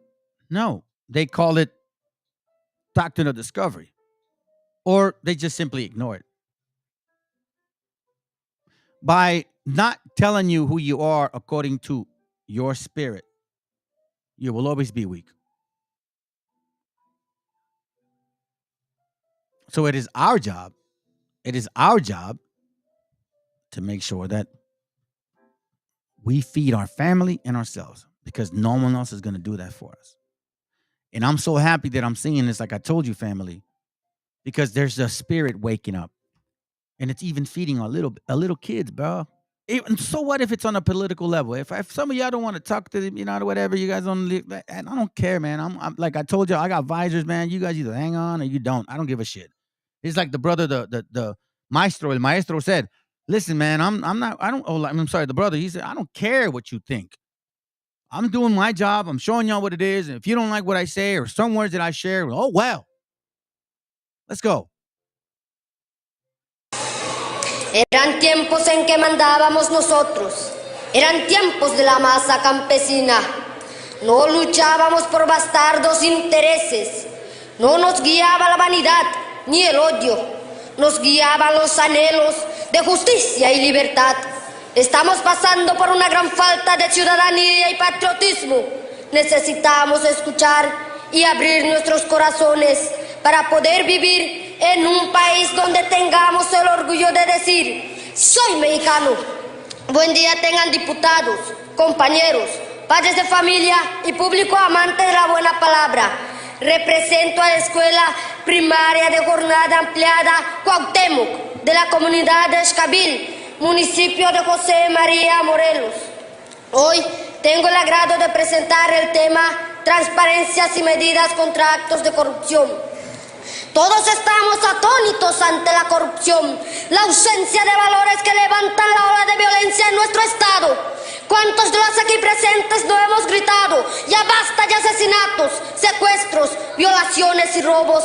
La corrupción es uno de los grandes males del mundo. Se ha convertido en uno de los principales obstáculos que impiden el crecimiento de los pueblos y de la historia. Hemos tenido gobiernos que se han servido del abuso del poder y la impunidad. Los pueblos se han manifestado en contra de los malos gobiernos que han padecido guerras civiles, revoluciones, movimientos armados y distintas manifestaciones populares. Han sido los medios de expresión para reclamar la libertad y la justicia. Sin embargo, hoy en nuestros días, políticos y gobernantes hacen hasta lo imposible para conservar sus privilegios, sin importar la miseria por la que estamos pasando los pueblos en México. Ya no nos sorprende escuchar a diario en los noticieros que es inútil luchar contra la corrupción, ya que nuestras autoridades de todos los niveles protegen y cubren a todo aquel que con dinero o poder haga una atrocidad en contra de un ciudadano o de la sociedad. La delincuencia en Quintana Roo es una cachetada, un insulto para los que amamos esta tierra. Ejecuciones, levantones, violaciones y lo más triste, el robo descarado e impune de Roberto Borges. Y me pregunto, ¿qué están haciendo nuestras autoridades? Si alguno de los aquí presentes hubiera robado una gallina para alimentar a su familia, ya le hubieran dictado sentencia por 10 años de prisión. Tú, diputado o diputada, ¿qué haces que no legislas para ponerlo tras las rejas? ¿Tienes miedo o ya te llegó al precio? Es una vergüenza nacional que se tengan que enviar 100 carros de policía para desalojar a gente que construye una casa en un terreno de 15 por 20 metros, esperando sea el patrimonio de su familia. La incongruencia. Borja invade, vende y regala terrenos descomunales a familiares y amigos. ¿Y a él? ¿Quién lo molesta? Por esa razón, diputado, porque no haces tu trabajo y legislas en bien de tu pueblo, que es quien te puso ahí para velar por sus intereses. ¿O es que pagaste por sus credenciales y ahora solo te interesa recuperar lo invertido, aceptando sobornos? Perdón, público, me emocioné, pero si me ofrecen una lanita a los que les dolió o llegó, cambio mi discurso por halagos. Tenía que decir la realidad, si no después se van y no los vuelvo a ver. Es triste darse cuenta de que la sociedad completa ha hecho de la corrupción un estilo de vida que no discrimina ni edad, sexo, religión o etnia. ¿Cuántos no la practicamos? Que si Pedro dice, no te lleves con Carlos porque me cae mal, si me apoyas, invito al desayuno. O, Poli, ¿cuánto y no me ponen la infracción? O que a las televisoras más grandes únicamente transmite lo que al que está sentado en los pinos le conviene. Sin embargo, de nada me sirve mi participación si solo me dedico a mencionar lo que toda persona sabe. Ya basta de gobernantes y políticos corruptos, merecen el desprecio de los pueblos. Hay que decir, la corrupción está metida en todos los sistemas. Compañeros, quiero exhortarlos a que formen parte de los que dicen no a la corrupción. Nos corresponde cambiar el mundo con alegría, con la práctica de buenos valores y con firmeza. Padres en el núcleo familiar, se forman las bases, se forma la actitud que tendremos hacia la... Corresponde cambiar el mundo con alegría, con la práctica de buenos valores y con firmeza. Padres en el núcleo familiar, se forman las bases, se forma la actitud que tendremos hacia la vida y la sociedad, que los necesitamos unidos para aprender a volar con vuelo seguro. Maestro, también de ti necesito compañerismo, educación y esfuerzo, tolerancia y respeto. Si exigimos también, tenemos decisiones de dar. Seamos ciudadanos activos de los cambios reales y emprendamos con energía el papel que nos corresponda. Gracias. That's right, man. That's fire right there. Gotcha, bitch. It's fire, bro. Hey, now that I have more people, bro, you're gonna give me ideas now. Because I used to do classes of different tribes. Well, I was doing them at first, but there was like 25 members, I think, 50. And then I stopped for a bit. I'll start doing them again, bro, because I got some information on our gente. Especially like in Aruba, Puerto Rico, Cuba, Trinidad. Where else? What's that island? I can't remember the small island, man. I'm so bad at remembering these islands. Not the common one. It's a specific one. Anyways, I don't want to forget, but I will, brother, for sure. Hasta donde yo sé, en República Dominicana no hay más indios nativos. Yeah, there are, bro. They sent them over there too. They were sending our people to Cuba. But listen, check this. Look, family, when I share this about our gente right now, or like, let's say this particular tribe, Mexicas, I'm not excluding the rest of y'all. This same mindset that we all have this mindset. I want to tell you, we all have this mindset. Every single one of us. I want you to understand that. There's no tribe tripping here. Whether I'm Asher or Judah, Issachar or Manasseh, it doesn't matter. We all going together. Well, not all of us, but there's no like category here. Some people are supposed to bring it out, but that doesn't mean you're supposed to lord over them, you stupid asses. Let's go, man. Pay attention. En llanto, con la emoción a flor de piel y con porra. Así es como este joven de Aguascalientes recibió la medalla de oro que ganó en la edición 64 de la Olimpiada Internacional de Matemáticas realizada en Japón.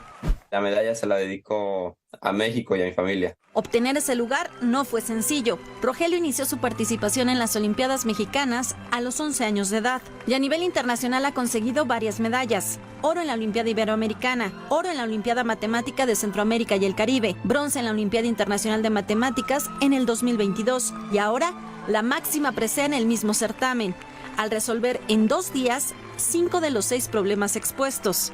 Sí estaban difíciles, más el segundo día, como el problema 5 estaba muy bonito, aunque estaba complicado para esa exposición, y el 6 era una bestia. Además de las habilidades en álgebra, combinatoria, teoría de números y geometría, él y toda la selección mexicana participaron en un campamento previo a esta competencia. Complicado para esa exposición, y el 6 era una bestia. Además de las habilidades... Hey, does anybody know what that means? A ver, que alguien me explique. You guys don't know the power you carry. Let's go. Habilidades en álgebra, combinatoria, teoría de números y geometría. Él y toda la selección mexicana participaron en un campamento previo a esta competencia en China y recibieron asesoría sobre diversas estrategias a la hora de responder los exámenes. Intenten todos los problemas. ¿Por qué? Porque si no intentas un problema es un 0 garantizado. Entonces está, por ejemplo, eso, ¿no? Que es muy claro. También estrategias como cómo distribuir tu tiempo sobre el examen.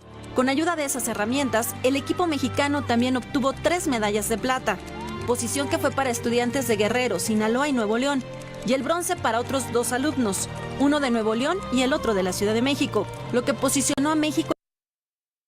Hey, Jeremias, think about this, bro. It's like imagine grabbing a sand, you know, because the scripture says we're like the sand of the sea, right? So grab some sand and make like say you have a basketball, right, as big as you are, and just toss the sand. Like, matter of fact, put glue all over the basketball. Grab a bunch of sand and just toss it all over, and all the sand is gonna land all over the ball. That's exactly what happens here, bro. That's exactly what happens. We're all over the place.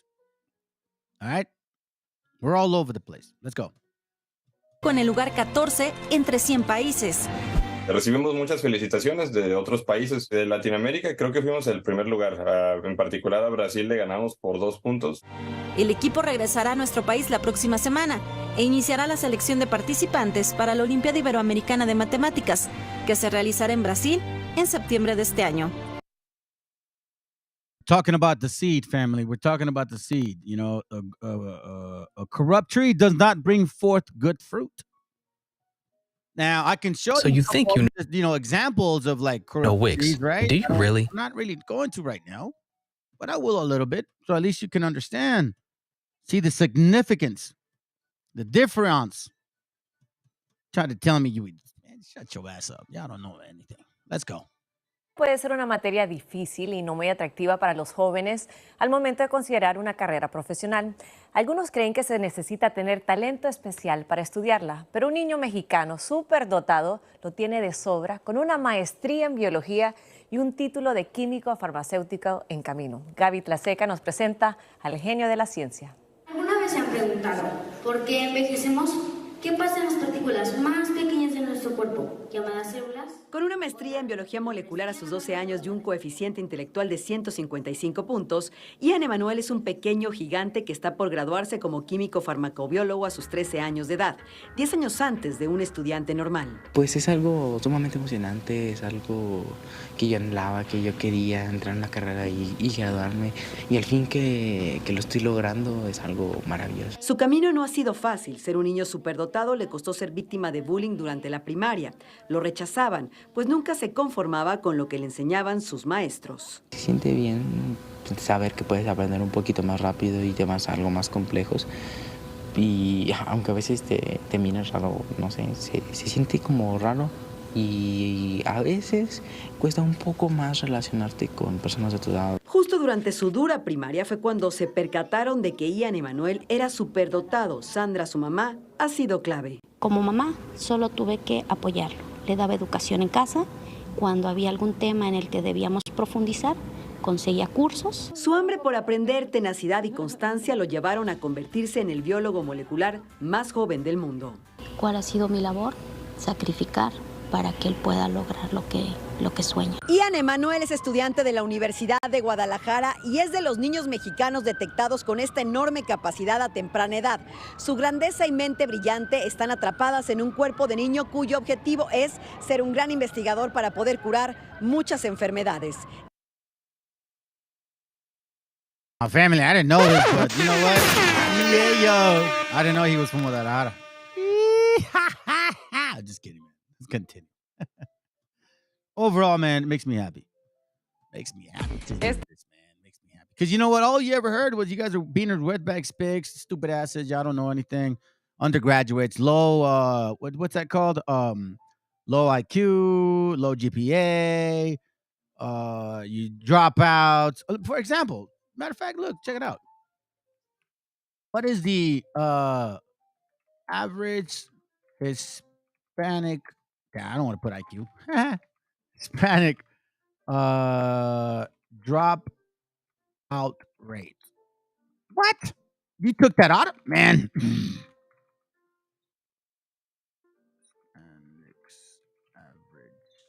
Stop.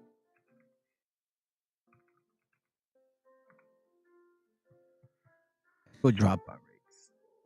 You'll see. Look at that.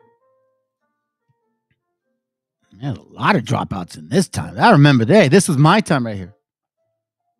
I don't know if my wife is watching, but hey, babe, and kids, you're watching. Look, now you know.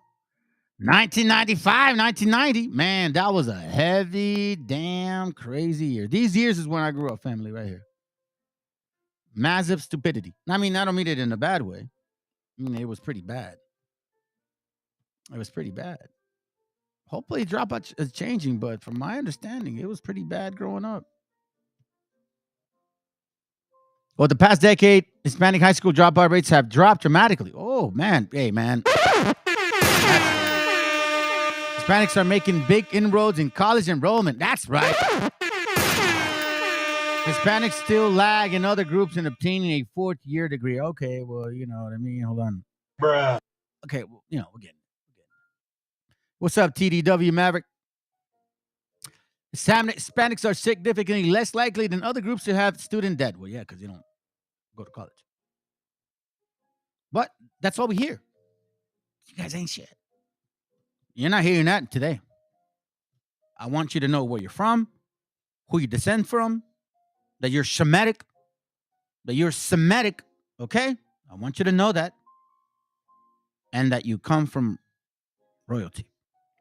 And again, a tree brings forth good fruit. But a corrupt tree will never bring forth good fruit. And we'll get to see some corrupt ones. Estamos listos de regreso y ahora compartiéndoles lo que se está haciendo viral en internet. Afortunadamente en este caso es algo muy positivo, no nada más para las redes, sino para nuestro país. Ahí está el Excelsior resaltando la historia de este niño genio, como dice el título, niño genio mexicano, arrasa en el Mundial de Matemáticas. Le platico, uno de los pequeñitos mexicanos que viajaron a Malasia al Campeonato Mundial de Matemáticas se levantó con un rotundo triunfo. Se trata de Sergio Chapa, originario de la ciudad de Chihuahua, quien con 7 añitos de edad nada más, se coronó este domingo con el primer lugar en el Campeonato Mundial de Aritmética Mental 2017, que se realizó en Kuala Lumpur, en Malasia, en donde no solamente terminó 2 minutos antes del límite de tiempo, sino que obtuvo una calificación perfecta al resolver de manera correcta 70 problemas. Inclusive le fue otorgado el título de gran campeón por obtener una calificación perfecta y así ganarle a más de 900 niños de 30 países, entre los que destacaban Alemania, España, Estados Unidos, China, Canadá, Reino Unido e India.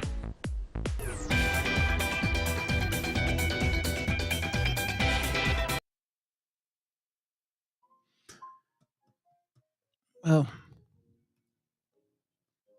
you either care or you don't. Now, I want you to pay attention to this here. Because, by the way, those are different kids.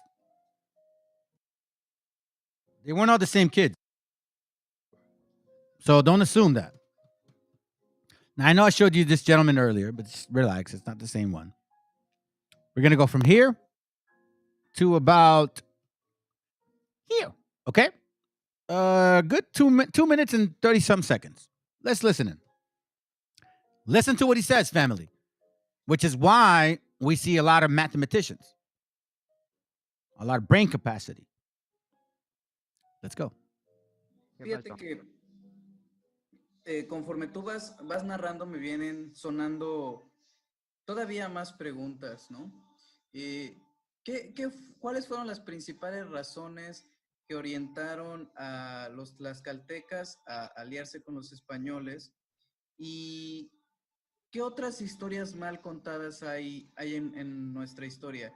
Por citarte un ejemplo, el hecho de que nosotros éramos unos sanguinarios porque sacrificábamos a las personas, que porque nos comíamos los corazones, que porque comíamos perro, etcétera, ¿no? Todas esas historias que se han formado en la percepción de la sociedad mexicana y que han pasado de generación en generación, ¿no? ¿Qué nos puedes hablar de todo esto? Mira, lo mismo que te digo, son historias para que te afrentes y te avergüences de tu cultura.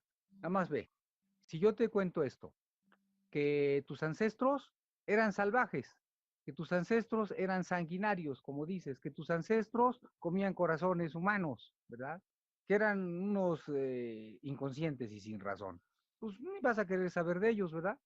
Pero si te digo lo siguiente, que en esa época en el mundo, cuando el esplendor mexica, era la cultura que más sabía de astronomía en el planeta. ¿Lo sabías? Claro, por Más supuesto. de astronomía en el mundo. Dos. Incluso, sí. Sabían de ingeniería hidráulica porque la ciudad estaba construida sobre los lagos, ¿verdad? Sí. Que sabían de ingeniería agronómica. Somos los inventores del maíz. Inventores del maíz, ¿verdad? Y además, ahora las computadoras y los telefonitos, todo eso funciona gracias al código mexicano binario. Ceros y unos, puntos y rayas y la fórmula 2013. Y esa fórmula ahora se usa en las computadoras. Es mexicana. Entonces aquí la gente pensaba como computadora, ¿verdad? El Vaticano corrigió sus calendarios medievales y arcaicos gracias a esta fórmula, que es súper exacta. Y ahora, ¿quién usa la numeración binaria? La NASA, para sus cálculos astronómicos, ¿verdad? Y pueden calcular y predecir ahora, pero gracias a estos números. Y entonces cuando tú sabes esas cosas grandiosas, dices, a ver, espérame, entonces, ¿quiénes son? Y yo vengo de ahí, pues claro que vienes de ahí, hermano. Somos herederos legítimos de culturas milenarias, esto acabo de decir. See that, family? Who are you? That's what I keep asking you guys. Who are you, man? Who are you? Who are you? Who are you? John 15:4. Abide in me, and I in you. As a branch cannot bear fruit of itself, of course not. In order for you to break or plant that root, you need first the authority. Scriptures talk about that. Isaiah 28. Whom shall I teach knowledge? Whom shall I teach doctrine? There that are weaned from the milk and drawn from the breast. Now, he's asking who? Only a remnant will, by the way. Abide in me and I in you, as the branch cannot bear fruit of itself. Of course not, except it abide in the vine. So the only way this happens is if you are of the root of the original tree. No more can ye except ye abide in me. I am the vine, ye are the branch. He that abideth in me, I in him, the same bringeth forth much fruit. For without me ye can do nothing. Now remember, who is he? He's going to show right now. If a man abide in me, he is cast forth as a branch, and is withered, and men gather them and cast them into the fire. I'm sorry, I skipped something. I am the vine, ye are the branches. He that abideth in me, and I in him, the same bringeth forth much fruit. For without me, ye can't do nothing. Why is that, family? If a man abide in me again, he is cast forth as a branch and is withered, and men gather them and cast them into the fire, and they are burned. If ye abide in me, if a man abide not in me, is my verse 6. I'm sorry for reading it wrong. Let me read it again. If a man abide not in me, he is cast forth as a branch and is withered, and men gather them and cast them into the fire, and they are burned. If ye abide in me, and my word abide in you, ye shall ask what ye will, and it shall be done unto you. Now, here's the actual important part. Herein is my Father glorified, that ye bear much fruit of what? Of his word. So here The Messiah is talking about the word. If you abide in the word, you will bring forth good fruit, and you will be a branch that won't wither. Keep that in mind. Keep that in mind. Go to, I want to read, yeah, I think I'll stop there. Let's go to Psalms 1:8. I'm sorry, 1:3. Hold on a second real quick. Psalms 1, verse 3, it says, and he shall be like a tree planted by the rivers of water. Who? They that are breaking the fallow ground. They that are actually going through getting rid of the clods. And he shall be like a tree planted by the rivers of water. Why? Because you are chewing his food. You understand what the scriptures are asking you to do, that it's a journey, and you're working towards it, and you're getting rid of all of these damn deceptions. And he shall be like a tree planted by the rivers of water. Why? Because you rooted yourself properly. Nothing's going to easily move you. That bringeth forth his fruit in his season. His leaf also shall not wither. And whatsoever he doeth, whatsoever he doeth, shall prosper. Why? Because you're going through the process. Now you can't have gone through it. You're going through it. You're digging. You're peeling. And you're detaching. Amos 9:9, for lo, I will command and I will sift the house of Israel among all nations like as corn is sifted in a sieve. Interestingly enough, we are the creators of the corn, that he said that. Yet shall not the least grain fall upon the earth? That is of him. Well, that should with it. So he's going to sieve us through. How is he going to do that? How? That's the question, family. Let's go back to Matthew 13. Go back to Matthew 13 real quick. Verse 24. I'll give you a hint. In another parable put he forth unto them, saying, the kingdom of heaven is like unto a man which sowed good seed in his field. But while men slept, his enemy came and sowed tares among the wheat and went his way. Now, I'm going to show you this real quick.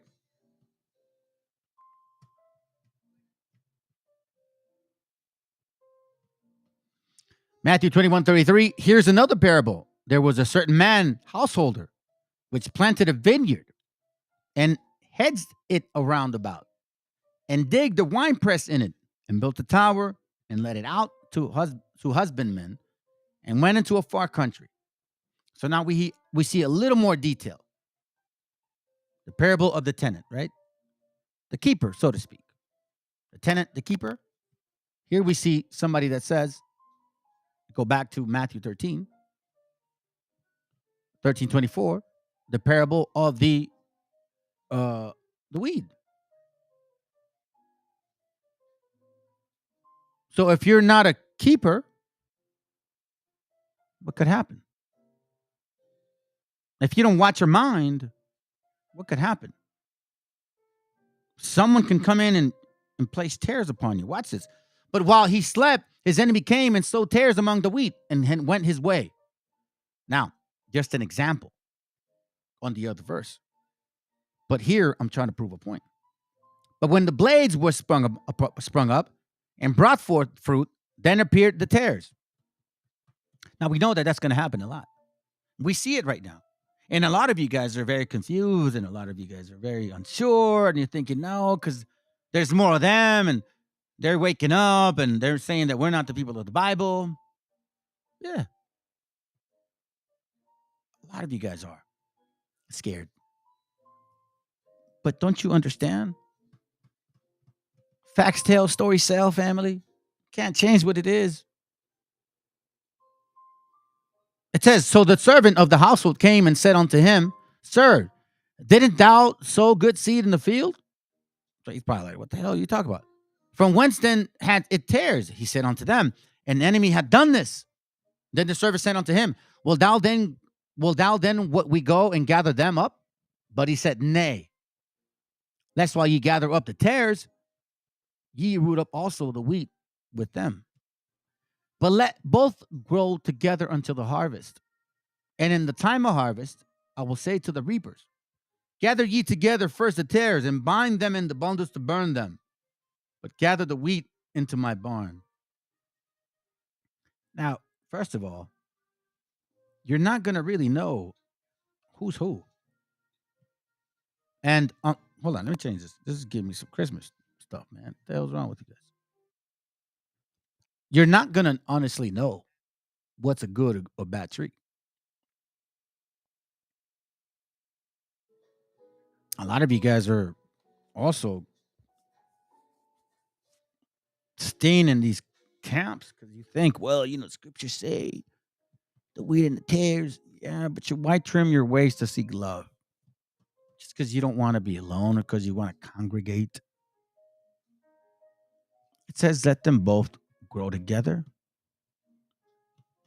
But you also have to be mindful of where you're at. If you're in I'll give you an example, family. If you're in a camp and they're not giving you that oppress. Well, I mean, look, listen, man. I'm not going to try to tell you how to run your shit. I'm showing you guys who you are according to the Bible. You guys decide what you want to do because you're not going to listen to me anyways. Luke 3:9, it says, it reads this. It says, and now also the axe is laid unto the root of the trees. Every tree, therefore, which bringeth not forth good fruit is hewed down and cast into the fire. Look, listen, you guys are already a walking carcass. Sorry to tell you. You want to know why? Because I see it all over the place. I see it in the way that these people move. You guys say that you know the scriptures, and I think you brothers and sisters know who I'm talking about. Isaiah 41:29. Watch what it says. Behold, they are all vanity. Their works are nothing. Their molten images are winds and confusion. You see this all over the place, man. This is the sad part. Whether you're Christian, whether you're BHI, whether you say you don't believe in Christianity or you don't believe in God, but yeah, you're celebrating Christmas, you're doing all these stupidities, you're wearing those dumbass garments, you're trying to impress people. How long are your fringes, Ak? How colorful? How colorful are you? How decked are you? Decked with silver and gold. Silver and gold, fam. Let me go ahead and finish it up. Luke 19, verse 21. And it reads, for I fear thee, because thou art an austere man. Thou taketh up that thou layest not down, and reapeth that thou did not sow. And he said unto him, out of thine own mouth I will judge thee, thou wicked servant.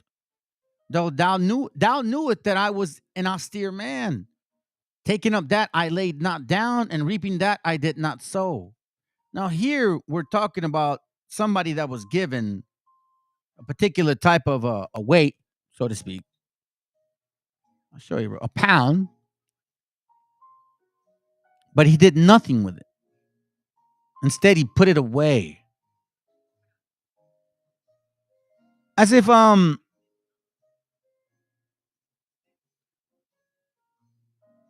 can I say this, man? What's the best way to put it?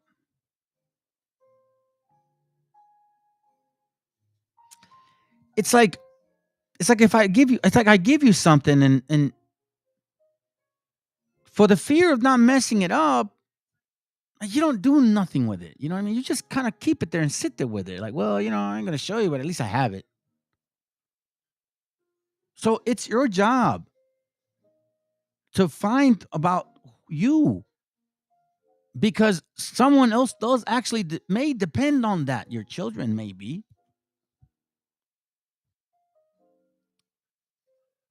That was the point. This guy didn't do nothing with this.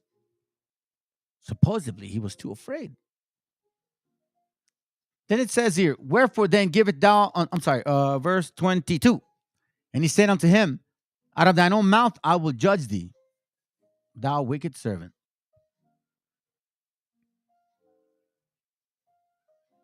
out of thy own mouth. Verse 27. But those mine enemies, which would not that I should reign over them, laziness. You're settled. You're okay with what you know.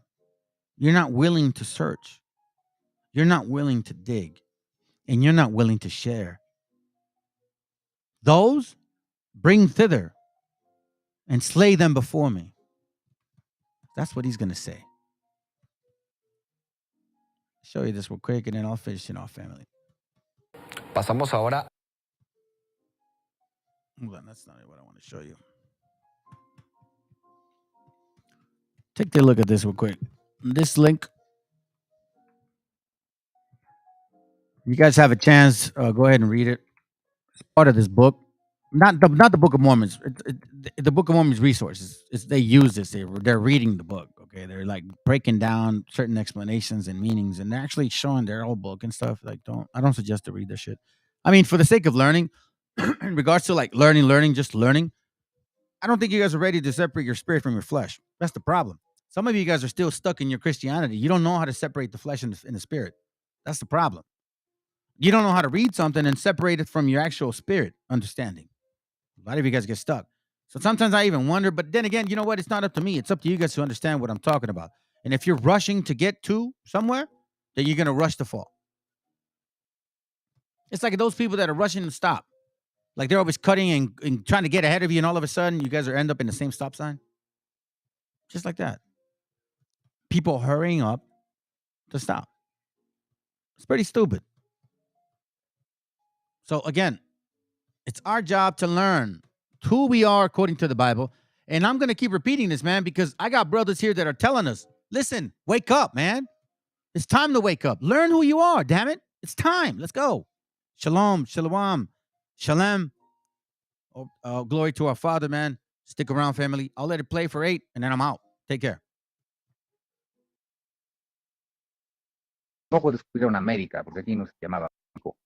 Hubo un encubrimiento, ¿verdad? No fue descubrimiento. Tampoco. Hubo un encubrimiento, ¿verdad? No fue descubrimiento. Tampoco descubrieron América, porque aquí no se llamaba América. Y es una tontería decir, venimos y los descubrimos, ¿no?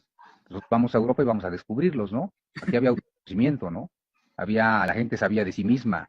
Ahora llegan a Veracruz, Río Grijalva, y que los indígenas eran tontos para no saber cómo se llamaba el río, o Mar de Cortés, ¿verdad? Nueva España. No, aquí no se llamaba Nueva España, aquí se llamaba Náhuatl. Entonces, desde ahí empiezan a cortar tu autoconocimiento y tu raíz, ¿verdad?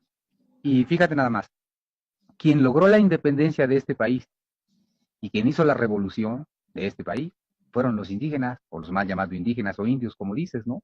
Y después de que se ganó la independencia, todos estos grupos fueron olvidados, nomás los agarraron de carne de cañón, ¿verdad? Y después otra vez los que estaban en el poder, los criollos, se volvieron a instalar. Y desde hace 500 años, México es un botín, es un saqueo tremendo.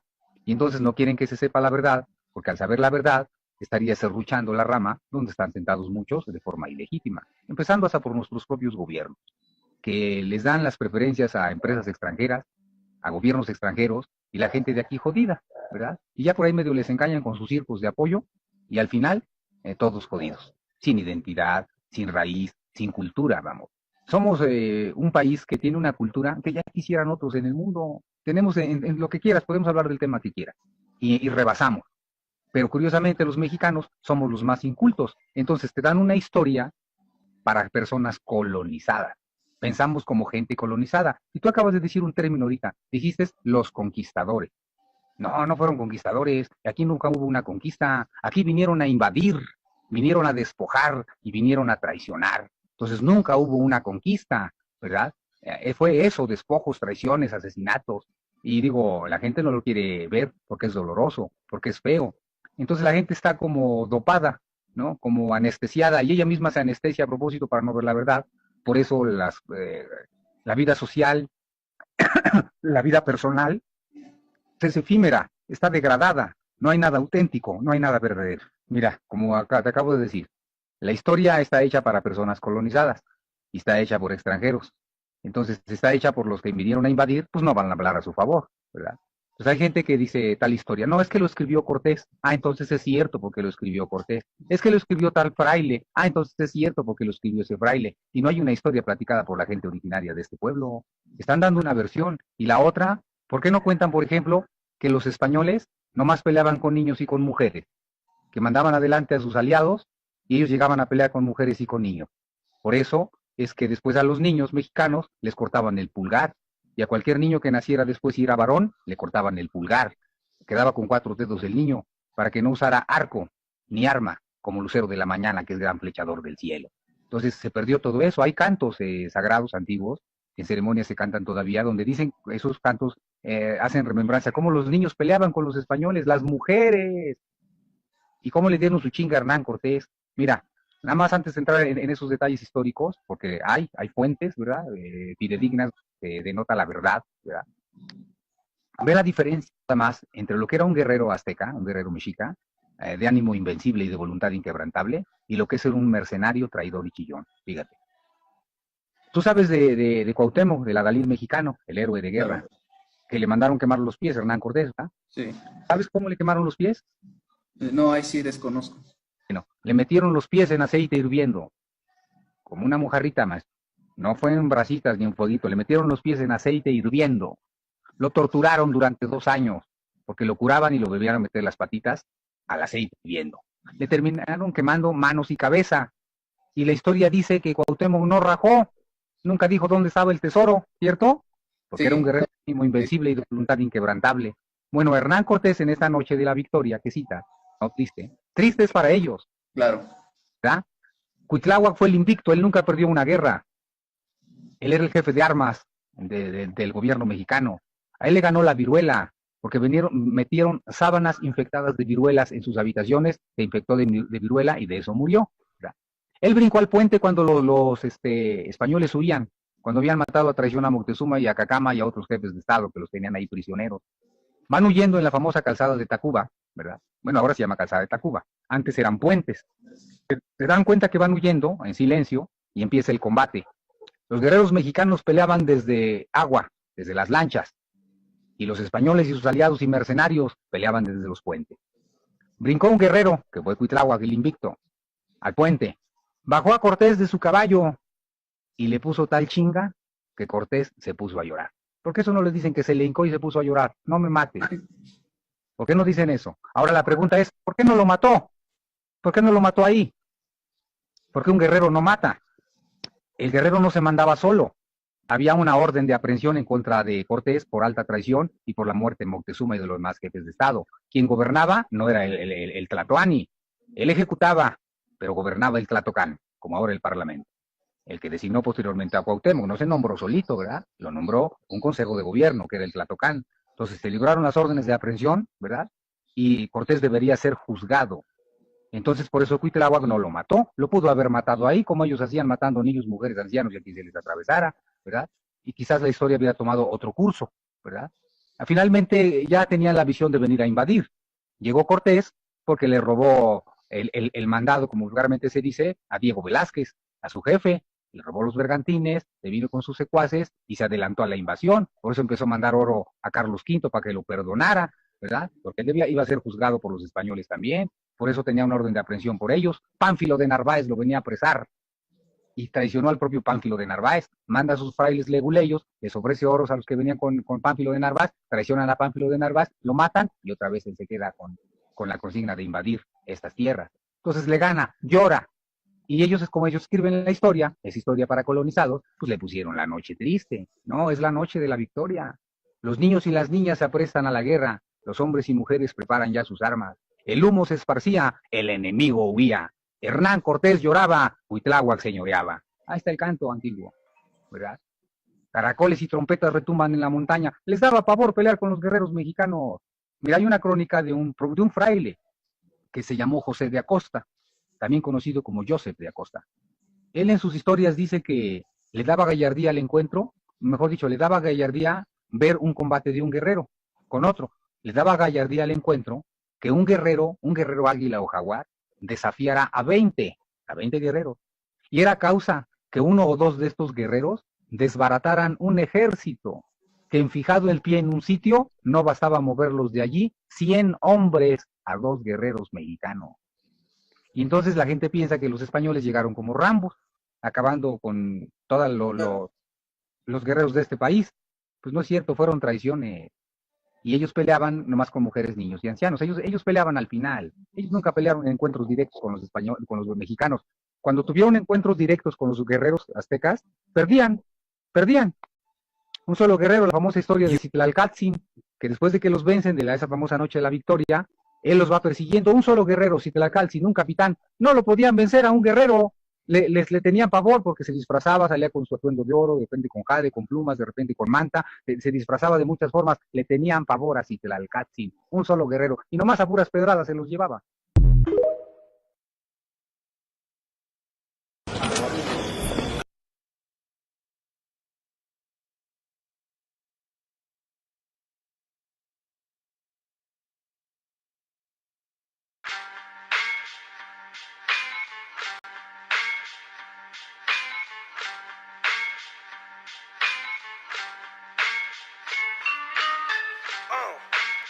En la Plaza de Reyes, la 50, soplón. Yeah. ¿Qué vas a saber? ¿Qué vas a saber tú? Oye, chibolito, faltóme.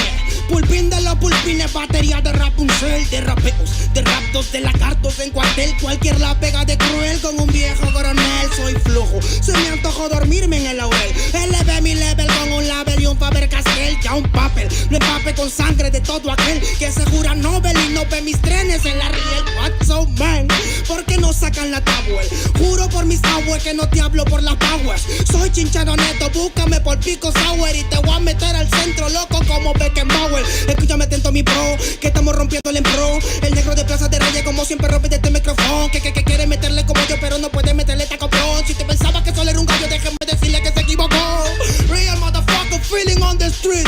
Es el Black Sheep Metal de Plaza de Kings. Motherfucker, so bloom.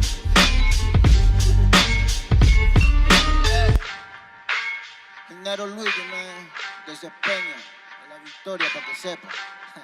Incas Mo, it's money gang, yeah. Yo también he llorado, gente. También me han desplazado por mi rasgo afrodescendiente. Sí, un perro no habla pero siente. Cuento historias callejeras pa' barrios de delincuentes. Soy un perro que te ladra, que te muerde y que te huele, nene. Soy más que Lele, ustedes para mí son pelele. Con mi jauría todo el día en busca de los cheles. Tengo un perro en fiscalía que nos mueve los papeles y otro en la comisaría para evitar el susto. Muchas veces me han llevado por solo como luzco.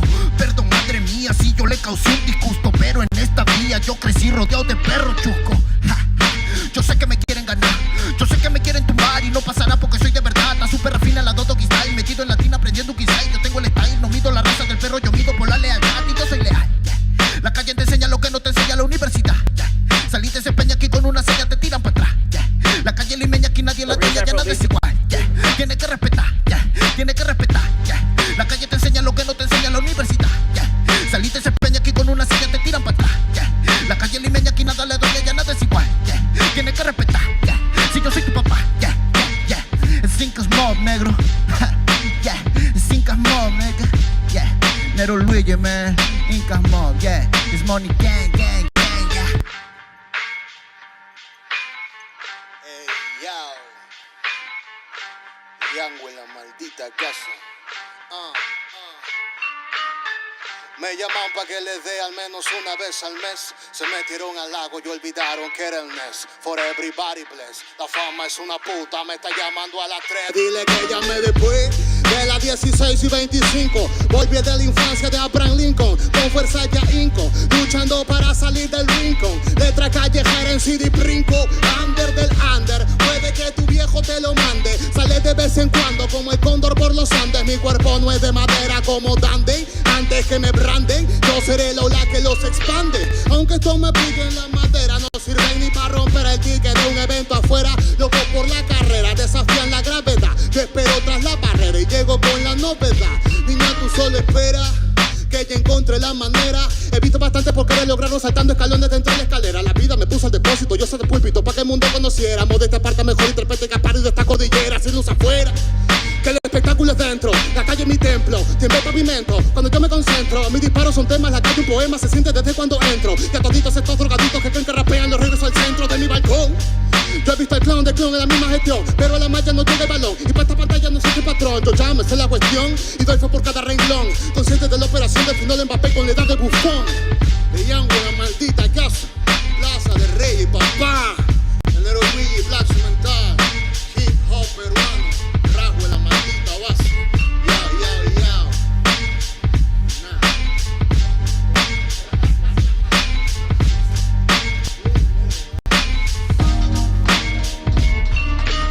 Yeah, man. Oh, respect and love from the world, nigga. Show them.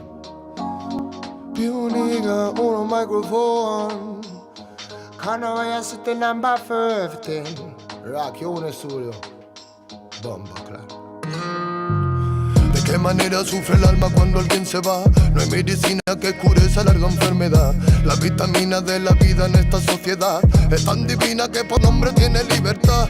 Libérate de la mentira que está por llegar. Mide tu orgullo antes de empezar a hablar. Cierra la puerta a quien no merezca entrar, porque hay mucho que se fue y sueña con regresar. Hablemos en silencio y así no me mentirás. El poder de la palabra muere cuando hablan de más. No me fío de oraciones que se dicen por detrás. Si me miras a los ojos no te mentiré jamás. Que besar por besar es jugar por jugar. Y vivir sin amor es vivir sin amar. Solo queda la fe, solo queda soñar.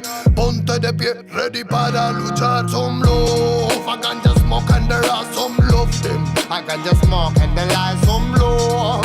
I remember no fire, no girl. Ribby day. Cali with a farmer soul, yeah.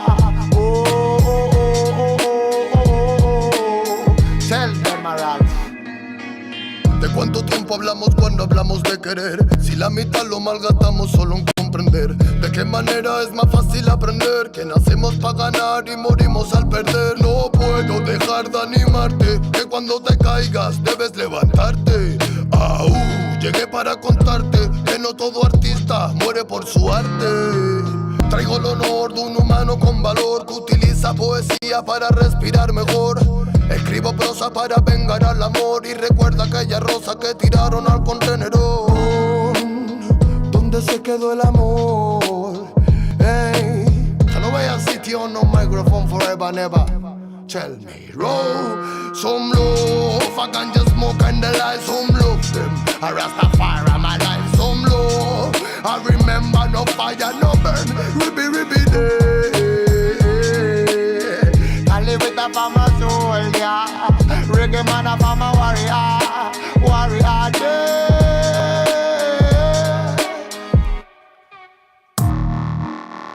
Not a really thing. Oh, yeah, man. Y se piensa que la música es un juego, lo lleva claro, hermano. Desde España, internacional, bomba, clack, y Lego. Not really easy. No. You nigga on a microphone. Hey, tell us what. Tell us anything. Tell if I'm a Rasta feeling on my sin. Hey, more love.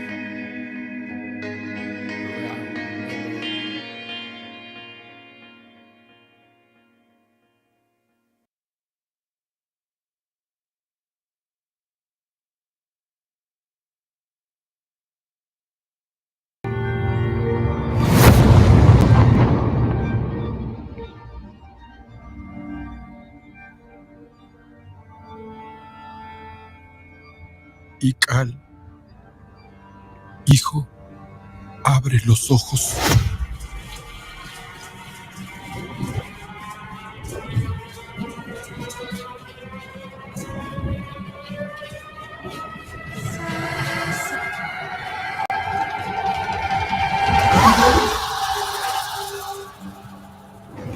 Tu cuerpo se queda con nosotros, pero tu espíritu debe seguir.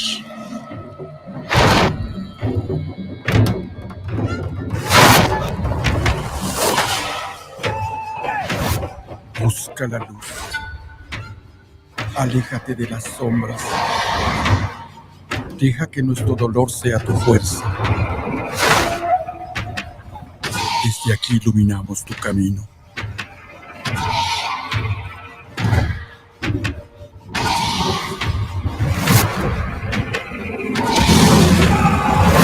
Lucha como nosotros ante esta pena tan grande. Yo soy tú. Tú eres yo.